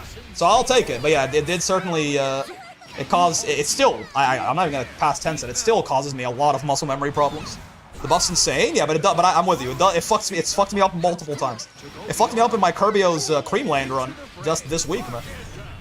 I like did 6XL is where I really find myself fucking the dog. I'll do like 6XL into near immediate light SPD, and it just whiffs through them, and I go, oh god. Like the hell out of world, I couldn't play it now. The game feels clunky compared to the fast-paced stuff I'm used to. Yeah, maybe like, unless you're like a die-hard Monster Hunter fan, maybe just like your first Monster Hunter game is always gonna be gas, and the rest aren't really gonna click. Like unless it's like the perfect franchise for you. We need to do medium now? True. I mean, it gives you better corner carry and shit, too. Not too shabby. It's a little smaller, though, you know? My friend has insane performance issues in Wild, so I heard. Luckily, I guess I have a beefy enough PC, or just, whatever particular architecture that Wilds decides to turn your computer into a zip bomb for. I don't have. But I heard a lot of people struggle with that a lot. You know what really makes me sad? You know what really makes me sad? As far as I'm aware, has Elden Ring still not fixed all those performance issues that they put in the game with the DLC? When Shadow of the Erdtree came out, the game started chugging like crazy for a lot of people. And I feel like they just kept saying, make sure to turn off ray tracing in every patch. But like, it clearly wasn't that, because I know a friend who did that and they still have performance issues. And I think they might have never fixed it. Obviously, I know, like, you know, Elden Ring's peak player base has long since come and gone, but it's just sad. Because what a great game, what an amazing DLC. And for some people, it's just, like, not gonna run. Because it fucking bricked, even if you didn't buy the DLC, it bricked the base game, too. How does that game performance issues when it runs at 60? I don't know, man. Not sure at all. Elden Ring is doing well on my PS4. Yeah, I think it was a PC problem. Like, I know a friend who was played through Shadow of the Erdtree on, like, fucking 20 FPS, basically. Even though they were running the base game at smooth, solid 60 on high settings before. As soon as the pack that came with the DLC dropped, even the base game started, like the same places that used to run well would start chugging. Me and my friends are doing a randomizer seamless run on Elden Ring. Yeah, that's my thing too with Night Rain, is I'd rather just kind of play seamless co-op. But I think that's just because I like Elden Ring more than Night Rain, and that's understandable. Last I played a couple months before Night Rain, it was still like that. That's so sad, man. What a fucking glorious game, ruined by just, you know, horrible performance issues. Now, for me, luckily, I didn't have any of that, so, like, Elden Ring is still probably, again, like, I think my favorite game ever, maybe? But, like, it just sucks. That makes it even worse. I'm like, this game is so good, and so many people just can't fucking play it. If you wanted to, like, buy Elden Ring now, you know, a couple of years later, the price has gone down, it wasn't, like, your top priority when it released, a good chance your ass can't fucking play it. Not at least in a satisfying way. Fiddlesticks. What's up, Brick and Chow's going on, John? Reminds me that I wanted to play Code Vein and couldn't beat it due to Denuvo making eternally loading fog walls. Interesting. I never played Anime Souls. Night Train is good. There's a legit learning curve before it gets fun. Yeah, I mean, I think even the exploration period of like trying out new strategies and not really knowing about the churches or not really knowing about weapon upgrades or any of that, it's still a good time. I think it's just that you have to know that that shit is not Elden Ring, right? Like if you are looking for the exact same things that you liked out of Elden Ring, you're probably not gonna find it there. But the game is fun in its own right. Ow. Rig, just wait to finish Expedition and get the Trauma achievement. That game's so good, man. I'm so excited to play more of it. Oh! I mustn't lose. I still play for Bloodborne 2 or Bloodborne on PC. Dude, I still have not played a single fucking minute of Bloodborne because I don't have a PlayStation and it's not on PC. What am I supposed to do? Miyazaki, do you fucking hate me? I have to play Elden Ring in the lowest settings and it still chokes. Oh, the one frame Link, he's goated. What a nightmare, man. Do the performance issues relate to Denuvo? I'm more of a pirate since we're still broke as fuck. For Elden Ring, no. Like the people, at least, I know someone was talking about Code Vein, right? But for Elden Ring, I knew about, you know, people who had fully, you know, Steam-based copies of the video game that were still struggling hardcore. So sorry, Miyazaki wants it to work more with it, but Sony is holding it back. Fucking Sony, man. I tried playing Bloodborne recently. I couldn't enjoy it with the choppy frame rate. That game seems to be seems to be fun so far. So true, Best. Are you dead? Oh, you're dead as fuck. Give yourself over to final piece. Final. Wait, what? Thousand Spear Boy. He kills you? Wait, Uno kills you in his SSBA, huh? Battle 2. Give yourself over to final piece? I need to try Stellar Blade. I have been told one of my buddies plays like every video game that fucking exists. Like he, you know, his Steam wish list looks like it's just 100 games I've never heard of that he has been tracking for a year. And so Stellar Blade is not that small. Obviously, it's much bigger than that. My point is, he plays a lot of games and he has generally good opinions on them, as far as I'm aware. I think he was talking about Stellar Blade. I think he did play through it, and he said that it's much more than just Gooner bait. Like, while obviously the main character is super hot, like, the game is actually pretty good, apparently. Emulated Bloodborne now runs better than the OG. Maybe I'll have to play it through the fucking PS2 emulator, man. Play that shit on PCSX2. Might be my best fucking shot. Spiral Spear! Performance issues wise with legit games, the funniest thing I found is that pirated games of Resident Evil 8 run better than official ones. That's a bad incentive right there. Remind me of a platinum action game, so I'm intrigued. I don't know like what the actual genre of it is, but apparently it's fun.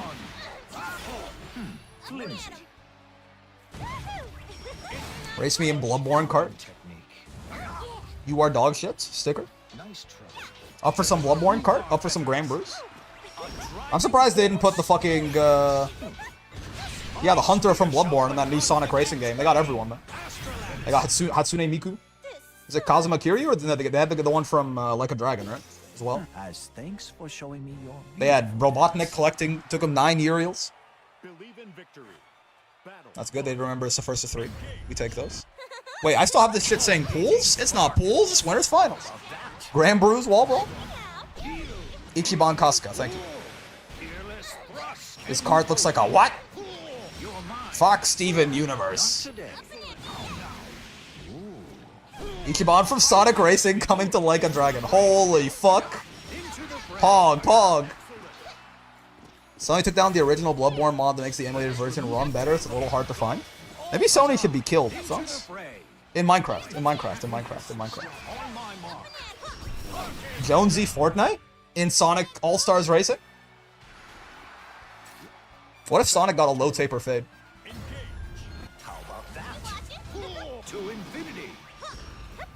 Has anyone watched either of the Sonic movies? Are they actually good? I heard they were actually like pretty solid video game movies, but I'm gonna glaze it every time Souls Like comes up. Chad needs to play Lies of P. It's true. My friend who plays all those video games says that Lies of P is very good. I trust his opinion. Second one is really good. The first one is alright. Interesting. That is not the trajectory I would have expected. I would have thought that if anything, maybe the second one or the first one was really good, and they just like they fucked it up in the second. But Sonic movies are good. I can imagine if I was in middle school, I would be in love with them. Fair enough. Oh, you say it's a watershed moment? I don't think I realized I didn't realize he had that kind of vernacular. Oh, the one frame link. Yeah, I mean, this is part of Uno, right? It was a 2-frame link there because they were crouching, but you saw he hit light too early before dash. That's a damn shame. Remember watching the OG Sonic movie OVA? Shit is surreal. Excuse me. Sonic 1 wasn't bad at all. Yeah. That's another 1-frame link, by the way. He's just throwing them out for fun now. Sonic 3 is probably the best of the trilogy. Wait, there's not a third Sonic movie right now. Whoa! Air-to-air combos. I see you, Visual. Holy shit. Rakshasa Spear. Dashings are such a pain to do. He's kind of. I mean, he did lose a round to one of them earlier, but he kind of just throwing that shit back. He's kind of bouncing and moaning on it on the 1-frame links. He's nutty with it. Uno in Grand Finals. Sonic 3 featuring Keanu Reeves from John Wick. Holy shit, it's John Wick from Keanu Reeves. There is a third movie, It Got Shadow? Wait, really? There's a third one? I thought there were only 2.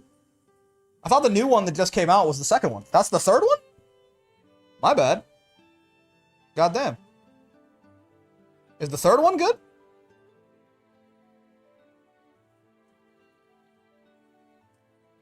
What the fuck, what the fuck, what the fuck? I'm in Grands? Yeah, man.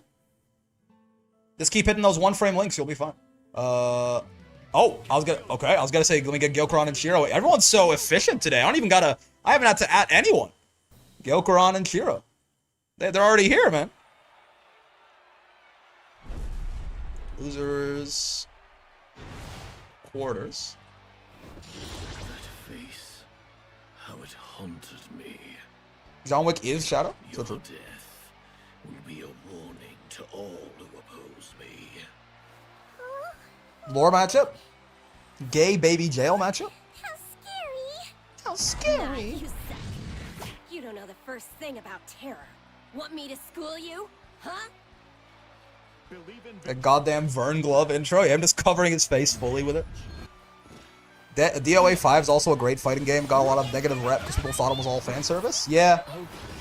Which, I mean, like, you know, that's a good thing. I'm glad people are skeptical of that, right? But yeah, it does certainly lead to some things falling through the cracks. Oh. Dead or Alive 4 and 5 are great games. I've never played them. But, so I've heard. Okay, I'm awake. Acid, what are you doing, man? Yeah, you're just about an hour and a half late. Surprised they didn't add EO in this game. One more zoner. Ow. Now I want to play Relink. Another 100 hours. Another 50 billion hours to Relink. I can. Do. No way. The anti-zoning funny. Kind of like how characters in Grand Blue just curse sometimes. Asshole. Is asshole? I don't think asshole's a curse. 2B says shit, right? I feel like she's the only one who I can think of who like straight up says one of them Nazi words. Maybe I'm wrong. I mean, Belial obviously is innuendo prone, but I don't think he ever like explicitly mentions, you know, like, oh, I'm gonna come all over your face. Loane swears, but it's censored? Oh. See Ragna from BlazBlue? Beating up Ragna in the BlazBlue training mode is so fun. You just get to hear a fucking cavalcade of shit as you lab your combo. Couldn't catch me using the English VA on Grand Blue into that Japanese Ladiva? You are entitled to your opinion, brother. But honestly, like, I like a lot of the Japanese voices. I really don't like the Ladiva personally. But, you know, to each their own. experience to challenge me. Kek says dumbass when she spot dodges. Nah, Brick, bad take. It's my least favorite voice in the entire cast, I think. Maybe I just don't understand what's going on there, but she kind of sounds like, it sounds like they gave her like a goofy voice on purpose. I'm not gonna lie to you. It sounds like they gave her a goofy voice on purpose. Is what it sounds like to me. They did? I did. Yeah, I don't know. Maybe I'm not giving Japan enough benefit of the doubt to continue that sentence. It sounds like they gave her a goofy voice on purpose to make fun of her, personally.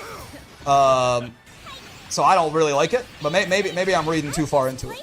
Who Kag? No, Ladiva. She's a lady, they gave her a feminine way of speaking. Maybe I don't understand the Japanese nuance, but I'm not talking about the feminine way of speaking. I'm talking about the voice. Ragnar really is the greatest fighting game pro tag. Ragnar bad guy. Ow. What happened to my game? Okay, it's fine. But again, you know, if you like, I'm not. You can certainly like the voice. You mean Luna, good girl? Yes. Just, you know, if I'm to share my own opinion, I don't like it very much. It's more like a classic Japanese joke of how feminine men sound like. Yeah, that's kind of the vibe that I got too. I guess maybe I'm just like, you know. I don't really like that, I suppose. To me, the worst English voice is Soul's. Japanese voice is goated. I like Soul's English voice. It feels like it fits him. Like he's just sick of your shit. He doesn't want to be here. You know what I mean? I feel like Soul's English, like he's just so.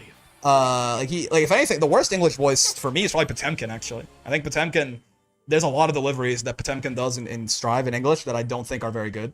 Especially Heavenly Potemkin Buster, right? But, like, I think Soul sounds like he doesn't want to be there, right? He doesn't want to be there. He's, like, a badass, but he doesn't want to, like, he's just pissed. He's, like, bandit. Like, he's just, like, fighting you is a chore, you know what I mean? Which I think fits. He's like reluctantly beating your ass. Which, I mean, it fits his theme, at least. The personality given off by like his theme in Strive is a very similar idea. I don't see my Dahlia. Bandit! Bandit! Calling for his dog. Bandit. Japanese VA and Guilty Gear is peak, though. I like the Japanese Soul a lot, yeah. Wouldn't that just be part of the wrestler feminine persona Ladiva goes for? Yeah, I mean, maybe I'm misinterpreting it. To me, at least, you know, when I hear it, it doesn't come off as like a very like over-the-top performative voice. It kind of sounds like they just made her sound a little stupid to make fun of the fact that she's a trans woman. Now, again, maybe I'm going way too far with that. I don't know. I'm not super familiar with Japanese culture, but she is the only person in the game who has that stupid of a voice. I don't know. I don't like it personally. I never got that feeling. That's fair. That's fair. Right? That's fair. But I mean, me personally, I usually don't really like her Japanese voice. The Soul makes me feel like he's a 300-year-old divorce father, which he is. Yeah. Exactly. Soul's English voice sounds like he's a 300-year-old divorce father, scientist, and tired, and he doesn't want to be here. Which, like, all of those things are correct. So when he's like, you know, he's like reluctantly going like gun flame. I'm like, yeah. He doesn't want to be here, man. He just wants to ride his motorcycle on the highway all day or something. I don't know.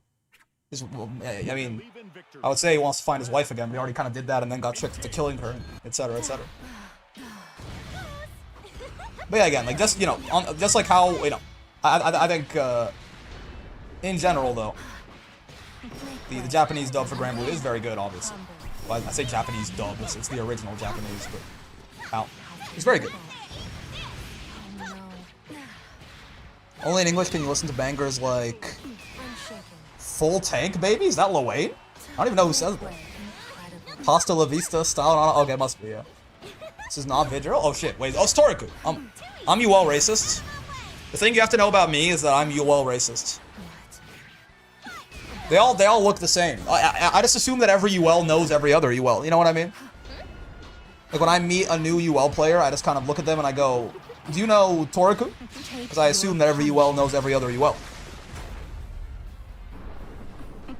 Soul killed Arya so many times she doped out and let Jacko take over? Yeah. All Pog. Have you listened to English Bubs, though? I mean, I'm not, like, I haven't sat down and just, like, listened through all his voice lines, but I like him a lot when he's in game, yeah. Only in English do you get, how about an SBA gauge boost small? Yes, true. That's true. It'd be properly translated in Japanese. It would be, how about an SBA gauge boost large? Yippers was a hard R. Alright, alright, alright. Yeah, Yipper's derogatory, yes. Just learned that Ragnar Ladiva share a voice actor? Yeah, yeah. Patrick Seitz, who I always call Patrick Seltz. Farewell.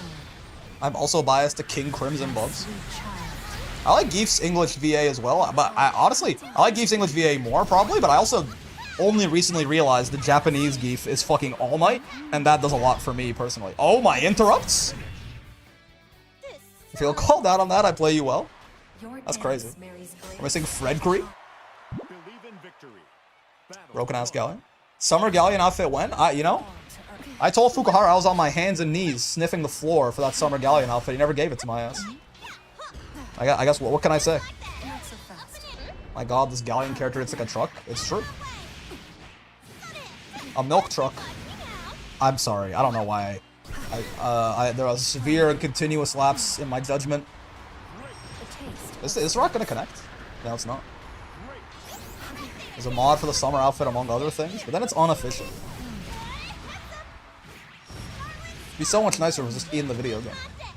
They would have finally gotten me to spend money on a battle pass. Though I will say, the Vasaraga battle pass costume that we got, that is pretty insane. I do love that a lot.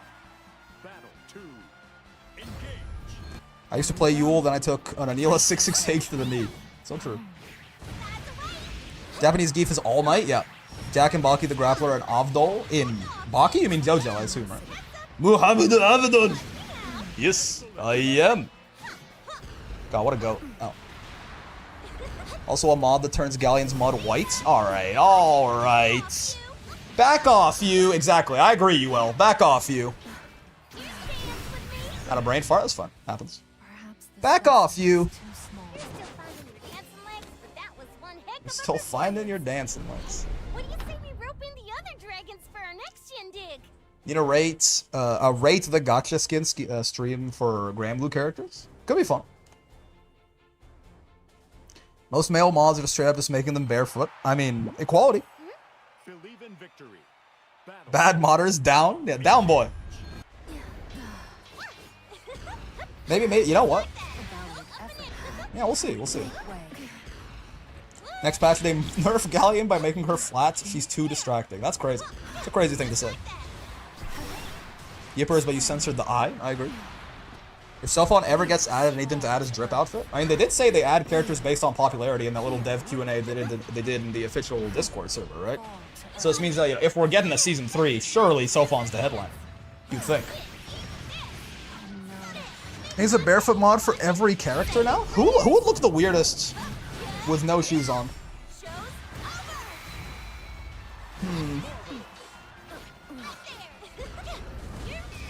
Catalina?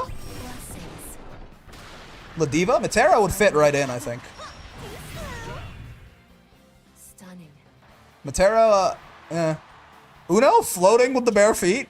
Wait, Uno floating with his feet out, with the dogs out? Actually might be really funny, that's true. She's weirdly floating? I guess so. But like Matera being, I don't know, something about, you know, Matera's basically bare body already.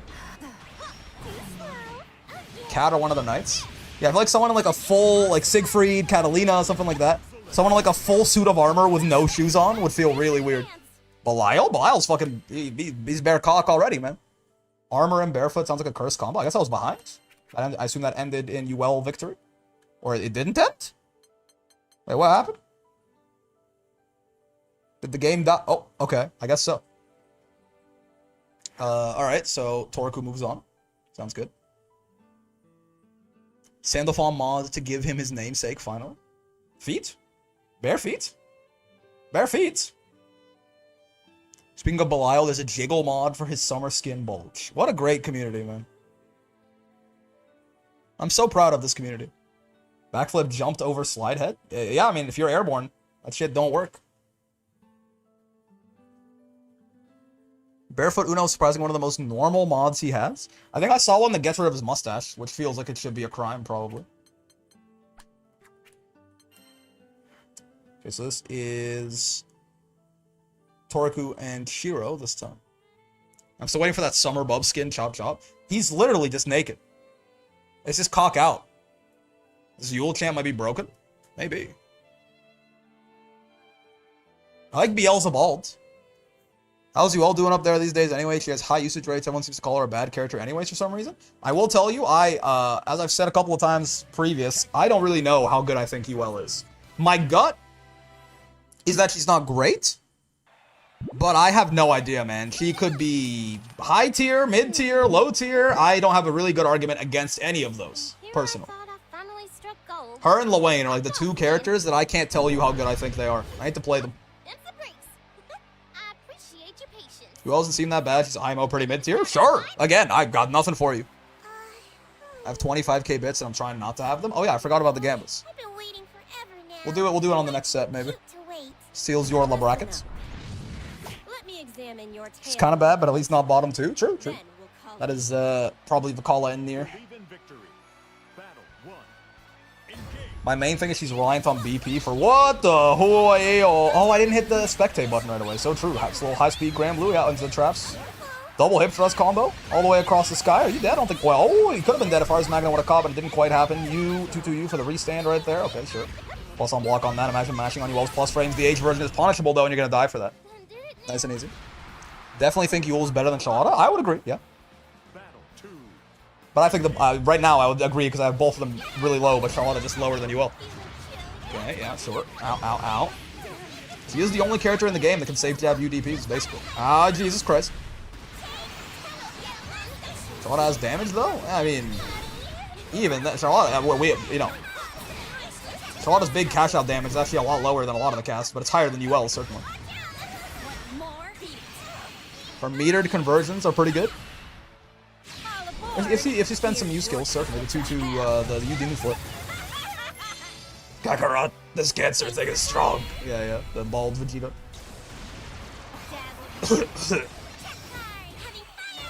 Ow.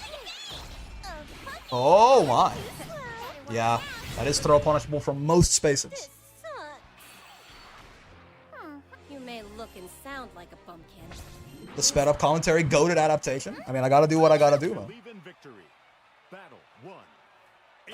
Everyone tells me I talk too fast. I've tried to slow down over like the year that I've been doing this, but when we get like the sped up commentary there, I get to just like, it gives me an excuse to just like speak as fast as I can.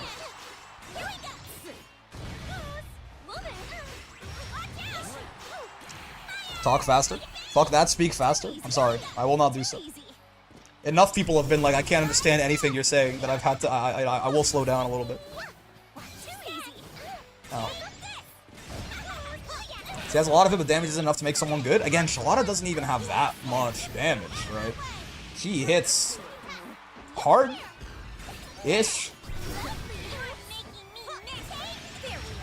Like when we say like her damage is, even if it was her own, like even if it was insane, it might not be like enough to carry her by itself, but like her damage is above average, really. Rick, I think you should just speak a different language. Maya Maya Habib.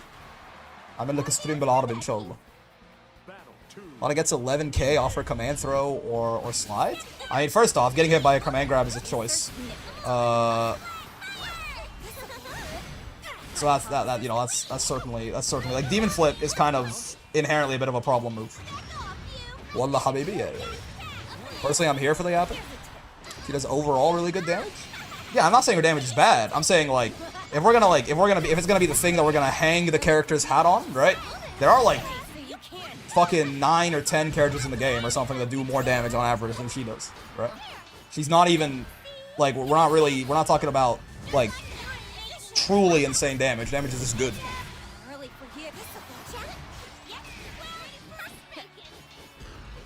The commentary speed is alright from what I've heard. I can't commentate without a co-commentator myself. Well, I have to slow down. I used to be a lot faster.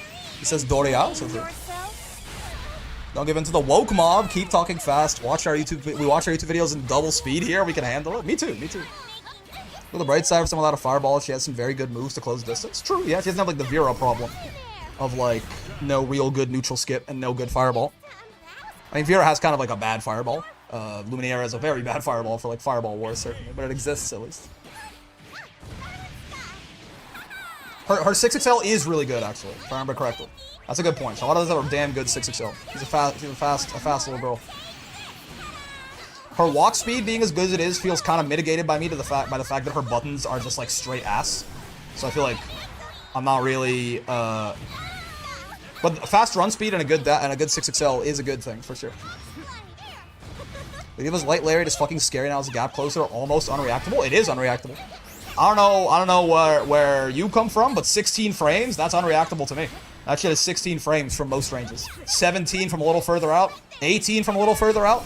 At like max range, yeah, we're talking 19 and 20. Which, I mean, those are almost unreactable to me, but... Her buttons also don't feel that bad when you're playing her. It's just her heavies don't exist. I mean, first off, it's a big deal, right? Like, not having heavies, basically, for that, like, longer mid-range poke is certainly a problem. You may look and sound like a bumpkin. 16 frames is less than 0.3 seconds. Most people can't react fast enough unless they're looking out for it. Again, even if you're looking at, like, that's, like, you can react that fast on, like, human benchmark, but this matchup looks rough for Yule. UL and Vera are very zonable, right? Both of them are, like, we talked about Charlotta being, like, fast, but not really having the same problem because she has a really good gap closing move. UL's a little better at this than Vera is, but UL and Vera are both, like, the most zonable characters in the game, basically. Their only options are running at you and doing so quickly. I mean, UL has, like, backflip and shit. The backflip takes her away from her, right?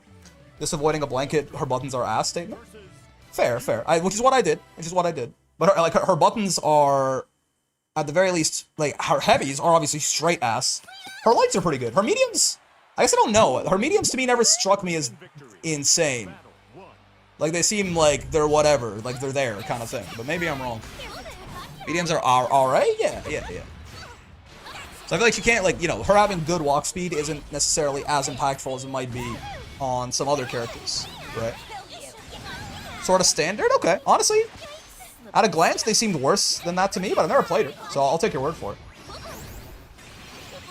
I picked up Cats just to not deal with zoning. You Fireball is a hell of a call-out if someone tries to do anything, yeah. Simply have light speed, MS in your brain and nerves. It's okay. Kneel before me! Okay, payback time. Payback time. I was pleasantly surprised how comfortable she is to play once you erase the heavy button from your memory. Yeah, I mean, her far H is... it's just the worst one in the game, right? Like, I know it's attack level 4 or clash level 4, right? I get that. But it's just the worst one in the video game, certain. Bad range, bad speed, bad frame data on block, like, just everything. I mean, Vera and Zoners upset me so much I switched to Galleon. Wait. I mean, Galleon is better against Zoners than Vera is, but... Far H doesn't exist, just Far M, which is quite fine, and 2H doesn't exist, use LDP. The LDP buffs giving her, like, a much more reliable, resourceless anti-air like that is actually a big deal. I probably am, like, somewhat undercutting how big of a buff that is for her. I still don't know that suddenly it, like, you know, makes the character great or anything, but that is actually, like, those LDP buffs are not nothing. She gets some pretty nice combos if she anti-airs you with LDP these days. What surprised me in this game is that Ladiva's close heavy is minus on block. Almost all of them are. Very few close heavies are plus. Versuja, Sora's, and Fairy? Is that it? That's it, right? Also, the ULs are doing so well, and then Shiro is just coming in and genociding them? What's going on here?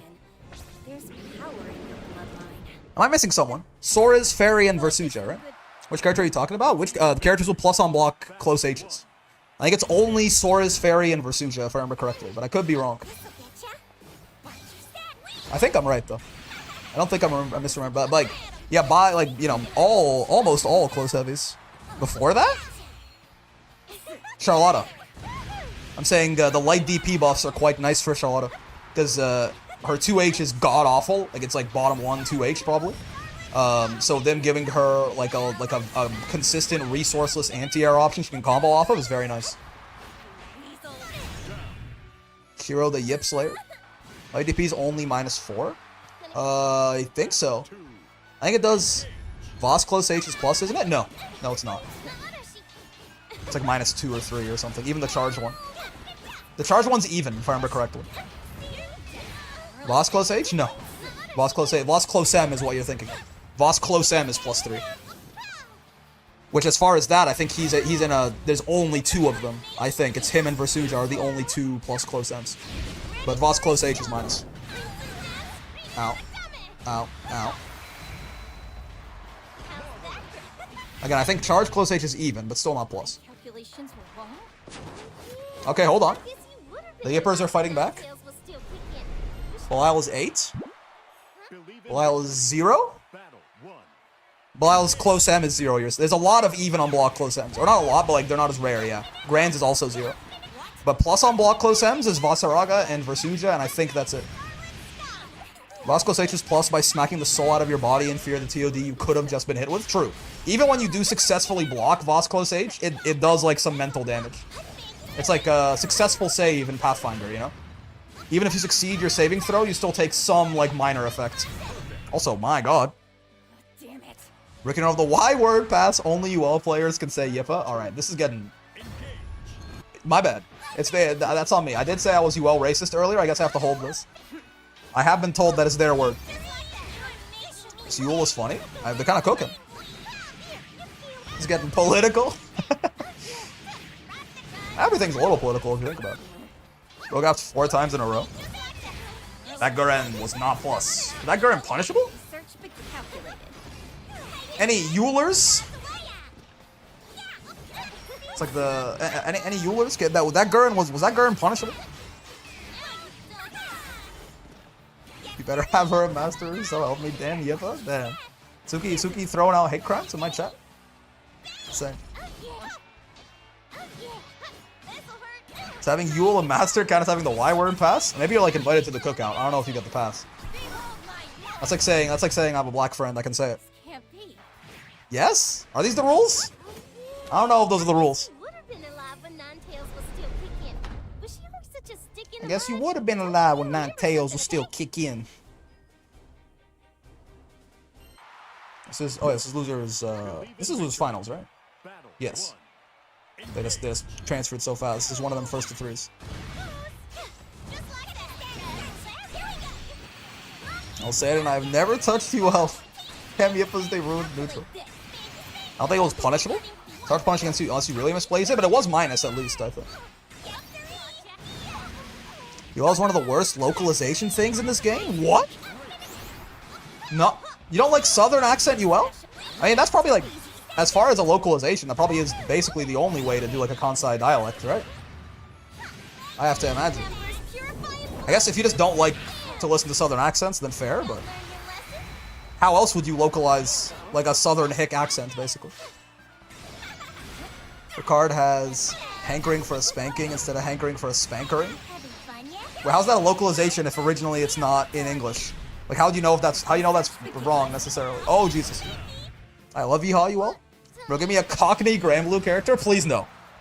Yeehaw Versuja, true. Versuja has a better Southern accent for sure. It's like more demure, you know. Siam Sara. He's like, you know.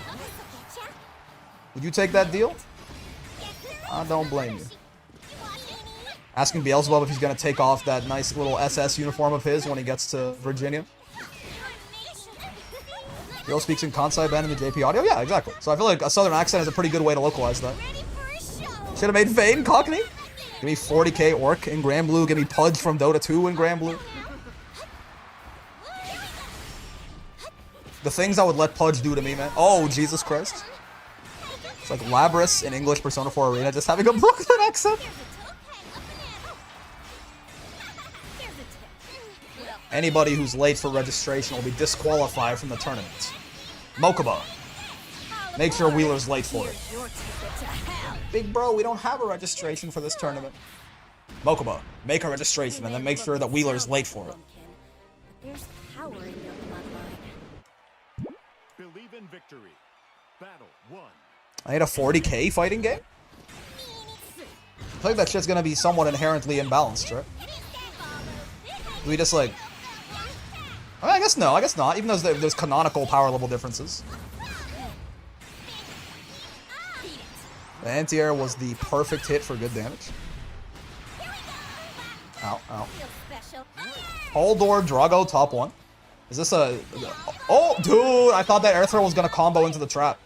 That would have been incredibly dope. I'd be cronking it. The poison we made for Cusco. Cusco's poison. Grand Blue being inherently bounced based on lore. Yeah, that's why I backtracked. Cause I was like, just because, I mean, Dragon Ball Fighters, like very few games have lore where characters are roughly equal in power. To my understanding, Street Fighter is pretty close to that, right? Like, I know there's like top dogs, like Akuma and shit like that, but you know, there's like no one who's like vaporizing anyone else with a single touch or something, right? The same way that, like, I don't know, like fucking Lucilius could do a diva or something like that. Ow, ow. This is a set point for Shiro here, by the way, to cement himself as the anti-Yipper. Oh no. Raw Super, my beloved. I'd be cronking at the Raw Super. I thought Ingrid was supposed to be that. Is Ingrid like a god? Is she like... I thought the top tiers in Street Fighter were like Akuma and... I mean, Ryu to an extent. Or maybe even Ryu, like, wasn't it like... It wasn't Ryu, but then he like mastered... He has like the power, the calm fist or whatever the fuck. No. Bro, schooled Akuma, like... Isn't Oro also like really strong or something? Is that what you're talking about? I don't know much about her though, just people don't like her. Oh, what? Hold on, never mind. You're talking about a different thing than I am. Oro, isn't Oro like goated? Damn. Oro is the strongest Street Fighter character? Oh, I see, I see. Oh, doesn't he fight with one arm like literally tied behind his back in Street Fighter? Like even in the games, he literally has one arm tied behind his back at all times. Or am I misremembering? He always fights one-handed and slaps still. Oh, yeah, okay, fair enough, fair enough. Oro's only strong when Brian F is inside his mind, controlling every move. Alright, well, unfortunately, Shiro is, in fact, the destroyer of the yips. There will be no more yipping. Calling the CIA the way he got crack into those neighborhoods. And ruined any chances they ever might have had for success. Institutionally and systematically. Isn't that fucked up? Grand Finals. Shiro's got the L next to his name. Henri. Time for more Uno gaming. That's right. Vidro did so good though. I mean, honestly, both of the I was gonna say Yippers, but apparently I can't say that. Gamba for Grands. We can Gamba for Grands. Both of the ULs did very well. If immense power like yours helps or hinders disguise. We can do a Gamba for this. Who will win? Not JF or Fuselit. Shiro or Visuals. 2 minutes. Don't forget that Shiro's coming from loser's side here, so he's got to reset if he wants to win. Where's the Gamba? It exists. Toriku was cooking dinner. So true. Just ran through that trap. No fear, Shakespeare. I agree. You gotta get La Yule to master soon, so you get the pass. You know, she's like 9 people down the list unless someone purchases Democracy at this point, so it's gonna be a bit.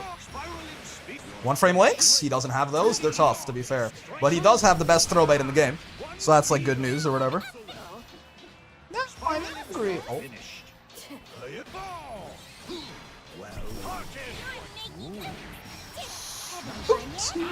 What the? Oh, he's delay attacking with 2H. Actually, wait, he's goated. Was that close H?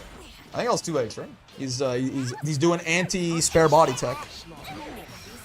You think it's better than H flip? That's also right up there, certainly. It's like that.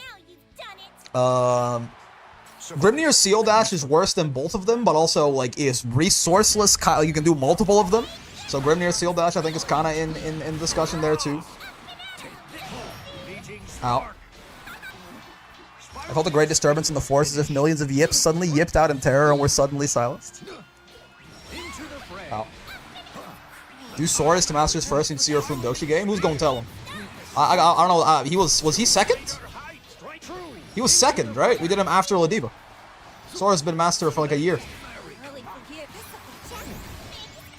Oh shit, already? Yeah, I think I did him right after Ladiva. Let us remove our fetters. Because he was the character I was most interested in besides Ladiva. Second I was there, I'm Unk, so true. Doom is not. Sure. I couldn't deter you. Oh, so did I, yeah. That all the eternal. Battle. He's great, man. He's so fun. Engage. Board.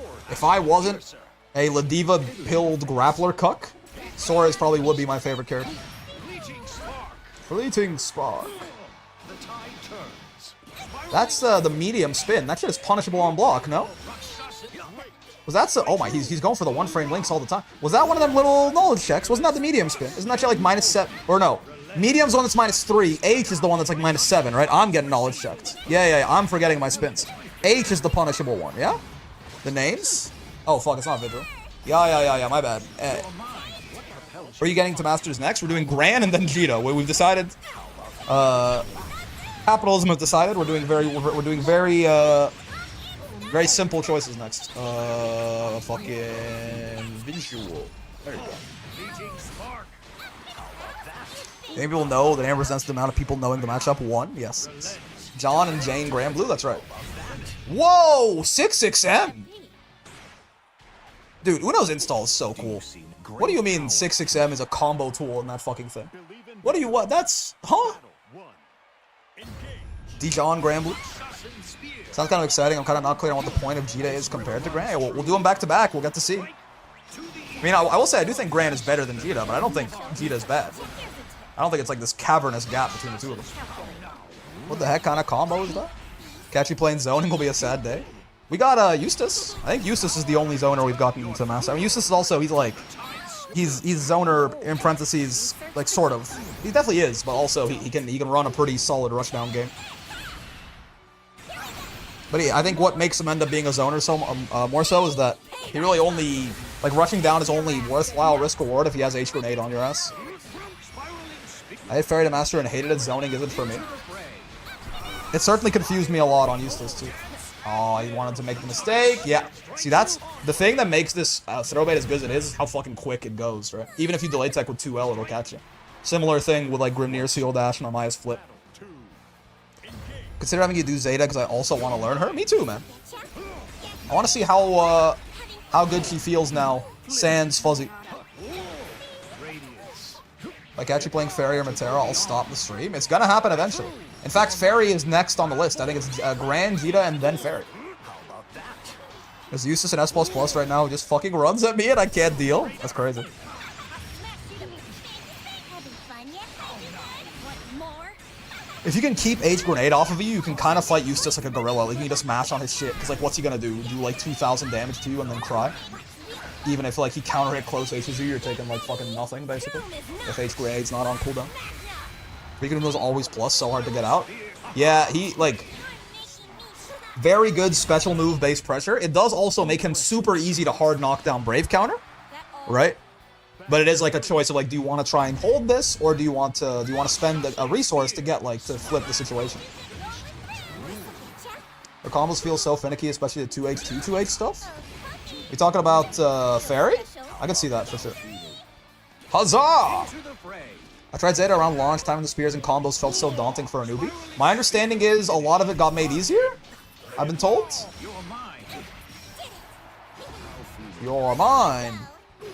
How based? I need more spot dodges out of this visual guy. I need to hear the how based. My least favorite thing about fighting Uno is the Oki mind game. Like, when you are running offense on him and you have to wonder if he's going to parry or not. He's got a good parry. He can also jump up. If you try to throw him, he can jump up and dive kick. Yes, that's fair. They're easier? Yeah. Master's easier to get, but there's no fuzzy, so Zeta's probably about the same to Master now. Perhaps. I think if you're smurfing, Master is way easier to get, so I don't think it's going to be that different. Then Ladiva, Saurus, Siegfried, and Gallia. I'm thinking about doing Vayne next.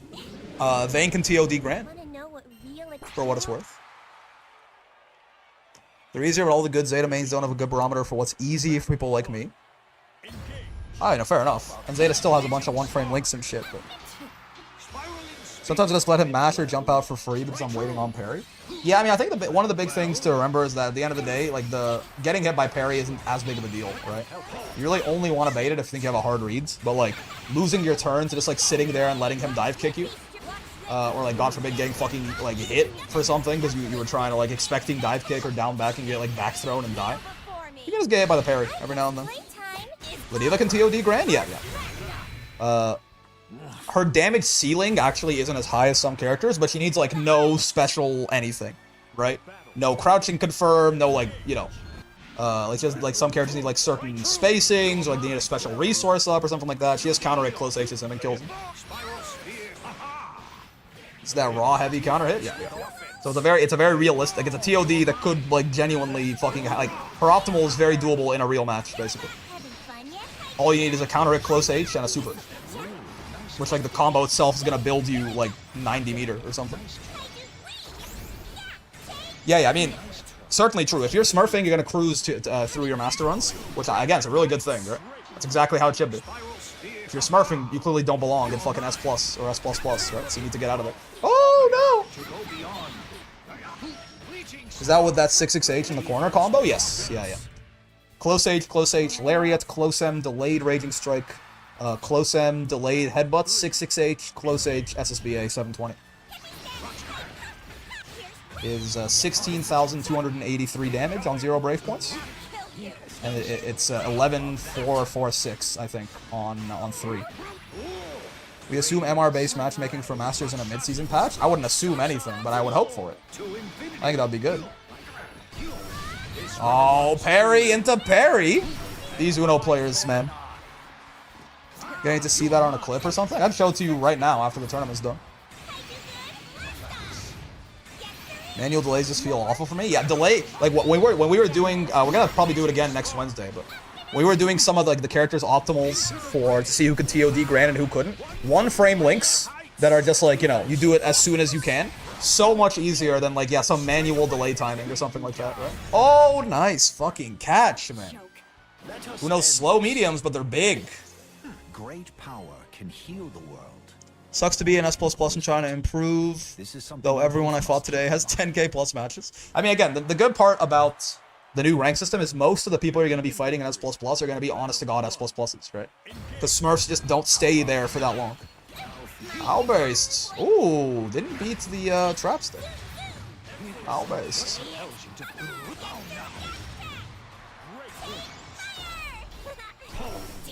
Owlburst.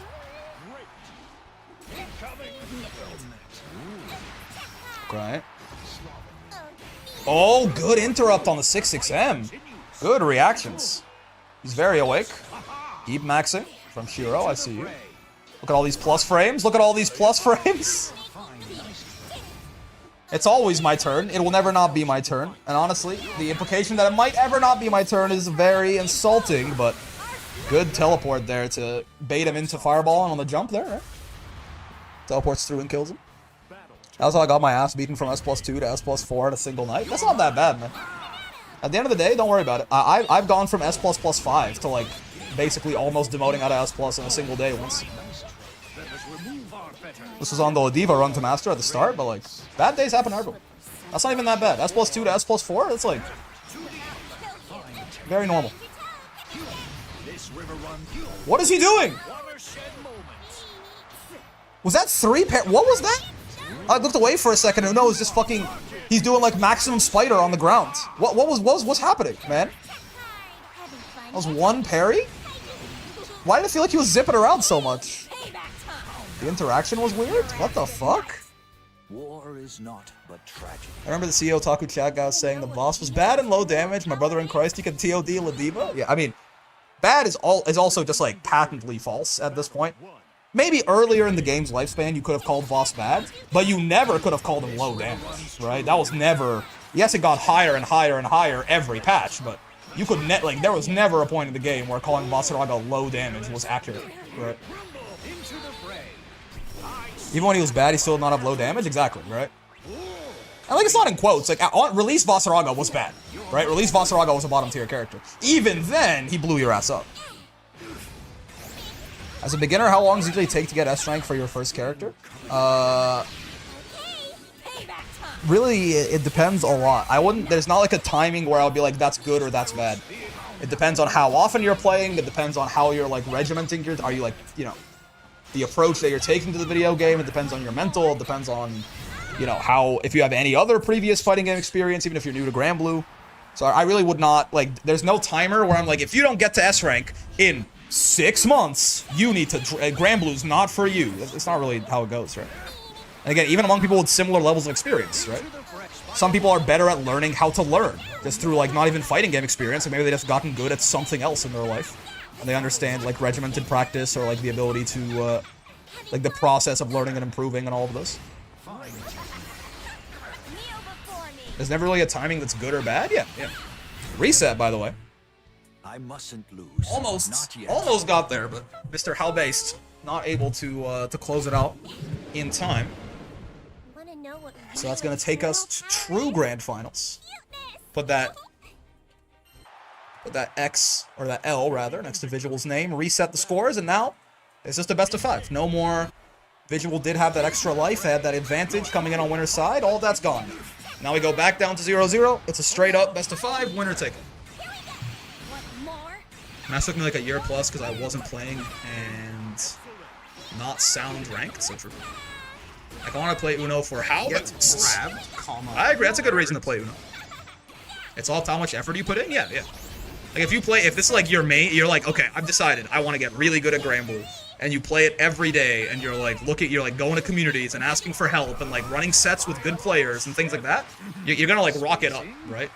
But you know, if you're playing it more casually, or if you're playing it less often, or whatever, none of those are wrong, by the way. It's just if that's how you're doing it, it's gonna vary. Even on like the same experience level, it's going to significantly vary how long it takes you to make different oh my god, help me! All of this because I just did a fucking U trap and you backdashed it? Oh, dude, that was such a good combo until he literally killed himself. That was such an insane conversion off a punished U trap attempt. It was so good until it was literally as bad as it possibly could have been. That's unfortunate. It took me the first cap buffs to get to S and the second to S++. Now we're talking. I love 2-1-4-U. Oh, nice walk back.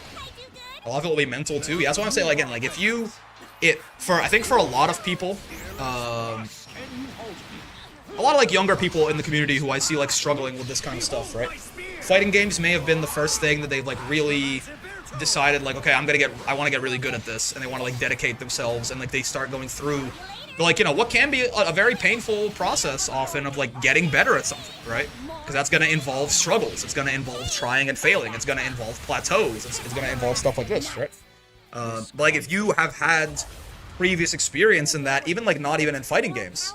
Like, what if, you know, if you were, maybe you were, like, really into, like, sports, or, like, piano, or something, like, you really dedicated yourself to learning and improving at a skill at some other point in your life, you're probably going to find it significantly easier. There's a lot of transferable skills about, like, learning how to learn and how to get better at something, right? It's why, like, if you see, like, even, like, professional gamers with no fighting game background at all, you know, if they like join a Say Jam Slam or something like that, like they end up getting way better than you would expect in a limited amount of time, because it's not because, yes, obviously they're dedicating a lot of time to it and they often have like a coach and stuff, sure, but also it's just because they understand the process of learning how to learn better than the average person, probably. Right? Ow.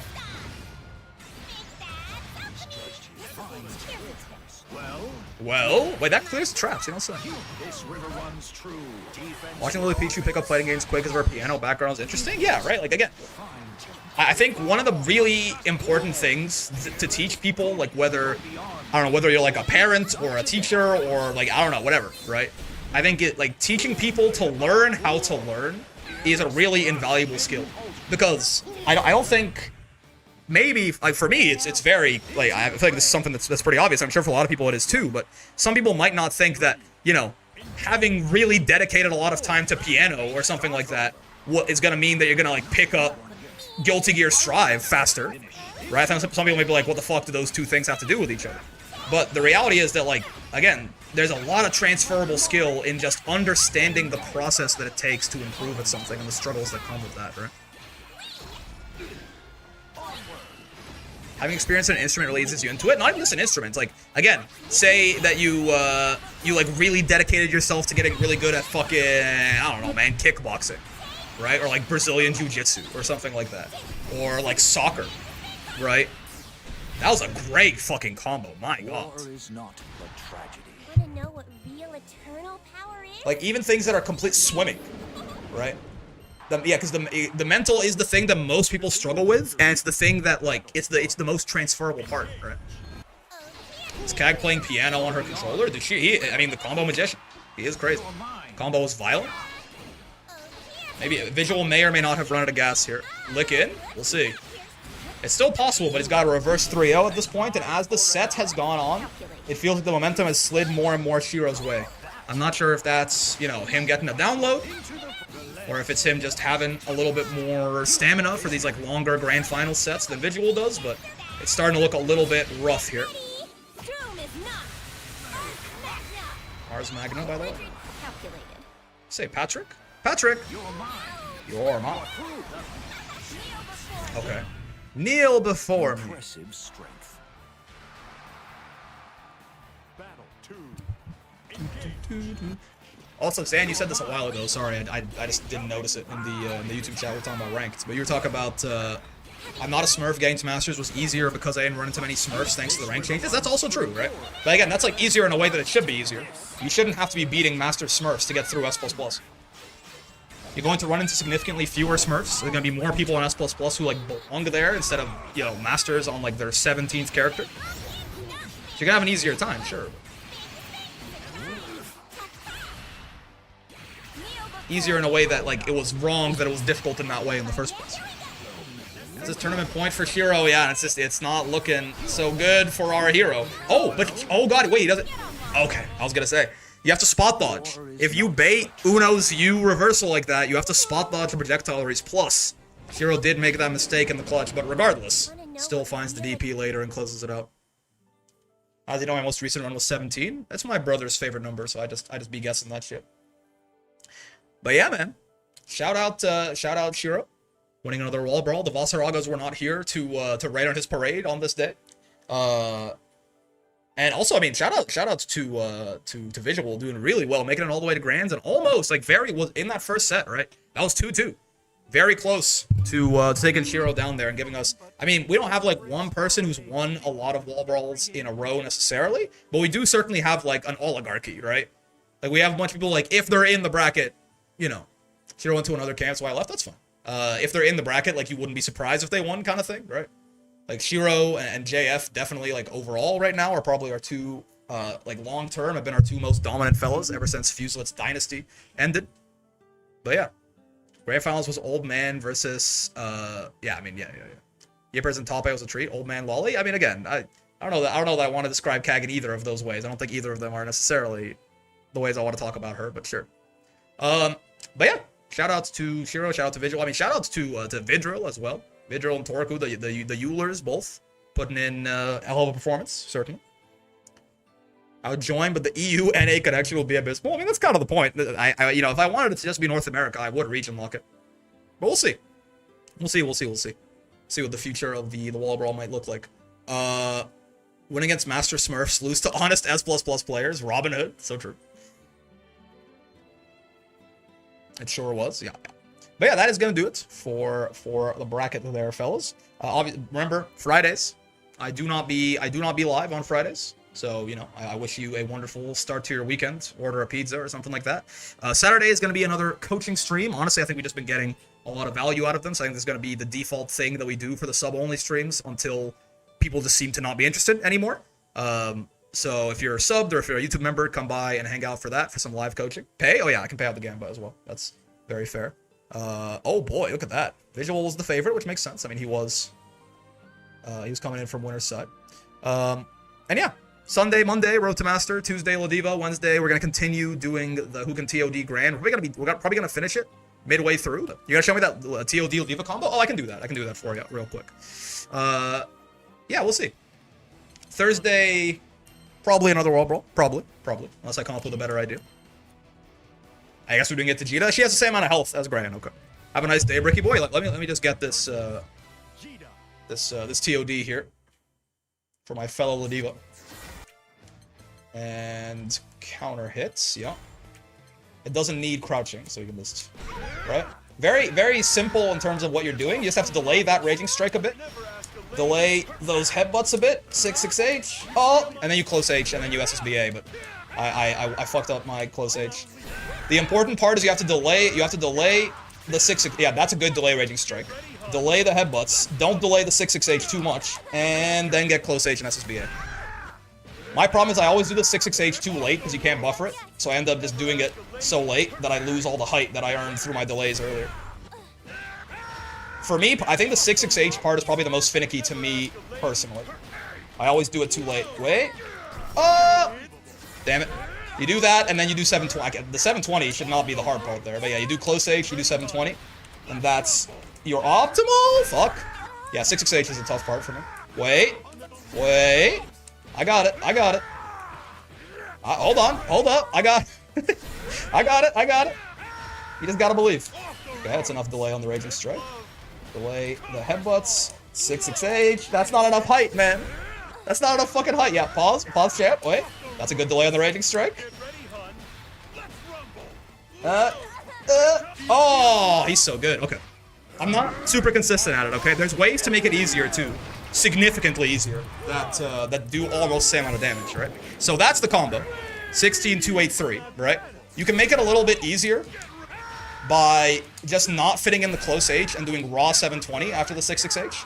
You lose 20 damage that way, but you need significantly less height that way too, because close H is 12 frames, and SSBA is 9, right? So 1, 2, 3. This is still a TOD, if I remember correctly. The 720 even count after close H? Yeah, you still get 10% extra. You don't get 20% extra, you still get 10% extra, even if you don't cancel it, right? That's still a TOD, and it's significantly easier because you need less height, right?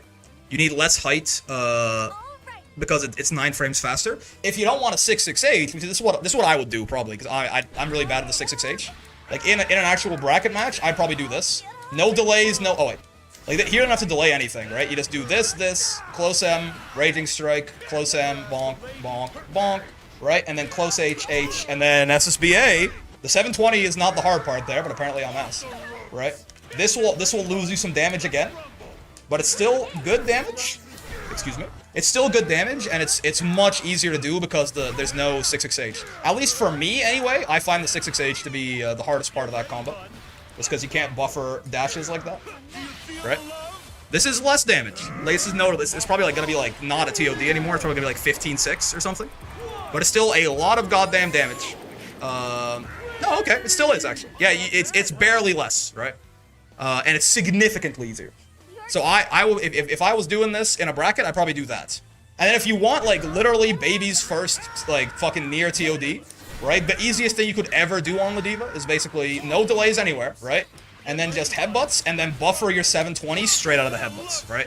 This should be something that, yeah, even if it's like literally your first time ever picking up the character, you should be able to do this like with your eyes closed, right?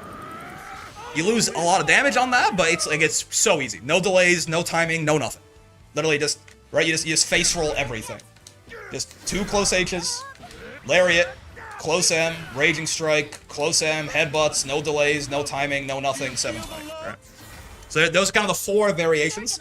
Honestly, like if you're not like this one is probably the best balance, me personally, in my opinion, of like some amount of difficulty to not fuck up the 720 there, but also damage, right? Keep in mind it's on 0 BP. Yeah, on 3, it would be over 11. It's 11-4, 11. The hard one does 11-4-4-6. The second hardest one does 11-4-2-5, I think. The one that I'm saying is the best balance, where you just do close HH and then SSBA, is like 11-3-9-4, and then the or no, sorry, that's that one is 11-2-6-2 or something like that, and the super easy one is like barely over 11, right? 11-4-4-6, 11-3-9-4 is the one where you don't do the close H after the 6-6-H. 11-2-6-8 or something is like the close HH SSBA, and then 11-0-6-1 or something is the super easy one. So they're all still over 11,000 even on 3 BP, and you can do these without SSBA too, but obviously you'll lose a lot of damage. But you can do these, except for the, you can't do the second one, right? You can't do, like, the one where you 6-6H into the SBA right away. For that one, you'd have to, like, if you want to do, you either have to do the third hardest or the hardest for that one, right? Like, you could do this, that, 6-6H, into super, like that, right? And this is 10k without SSBA on 3 Brave points, which is very nice, certainly. But you can't do just, like, 6-6H into raw SBA because it's way too slow, right? It's 15 frames. You don't have enough time for that. You barely have enough time for this. But yeah, that's Ladiva's optimal and, like, 4 different variations on it. The important thing to remember is that doing the extra hits of auto combo here loses you damage. Don't do this. Like, don't do close H into the H auto combo. You do H into Lariat right away. Because the hit count is low on this combo, so keeping the scaling down for those Raging Strikes and things like that to hit harder is important, right? I mean, that I know. I mean, fair. Honestly, I only, like, when I found out about this combo was when I basically had that realization that I shouldn't do the auto combo. But yeah, that's, that is what it is. I hope that's useful. I think it was Panini, I've been told, is the one who found that route. Which, like, shout out to my goat. Always nice to have Ladiva be doing this kind of damage. Again, very consistent, right? All you need is a counter hit close H. Counter hit close H. You can end that combo in like 6-2-3U if you somehow don't have the meter for super. But the combo itself builds you like 80 meter or something. The one positive with auto combo though is it gives you so much cooldown back on your specials. True. But I don't think we have like a double special combo like we used to, right? Because we used to be able to do 2 headbutts in the same combo on launch, but I didn't know auto combo scaled combos until yesterday. Every hit scales a combo. It's based on how many hits. Now, multi-hits count as one. But like, every individual move you do is going to scale the one after it. Whether it's an auto combo or a special or, you know, anything, right? A U skill. They all scale the guy that comes next until you get to 8 hits, and then it's 20%. We don't anymore. It gives you more time for the next combo. That's fair. That's fair. But yeah, that is that, fellas. Hope you had a good time with the stream. I suppose we can find someone to raid on the Twitch side here, and then I'll end the stream on YouTube. So goodbye, YouTube.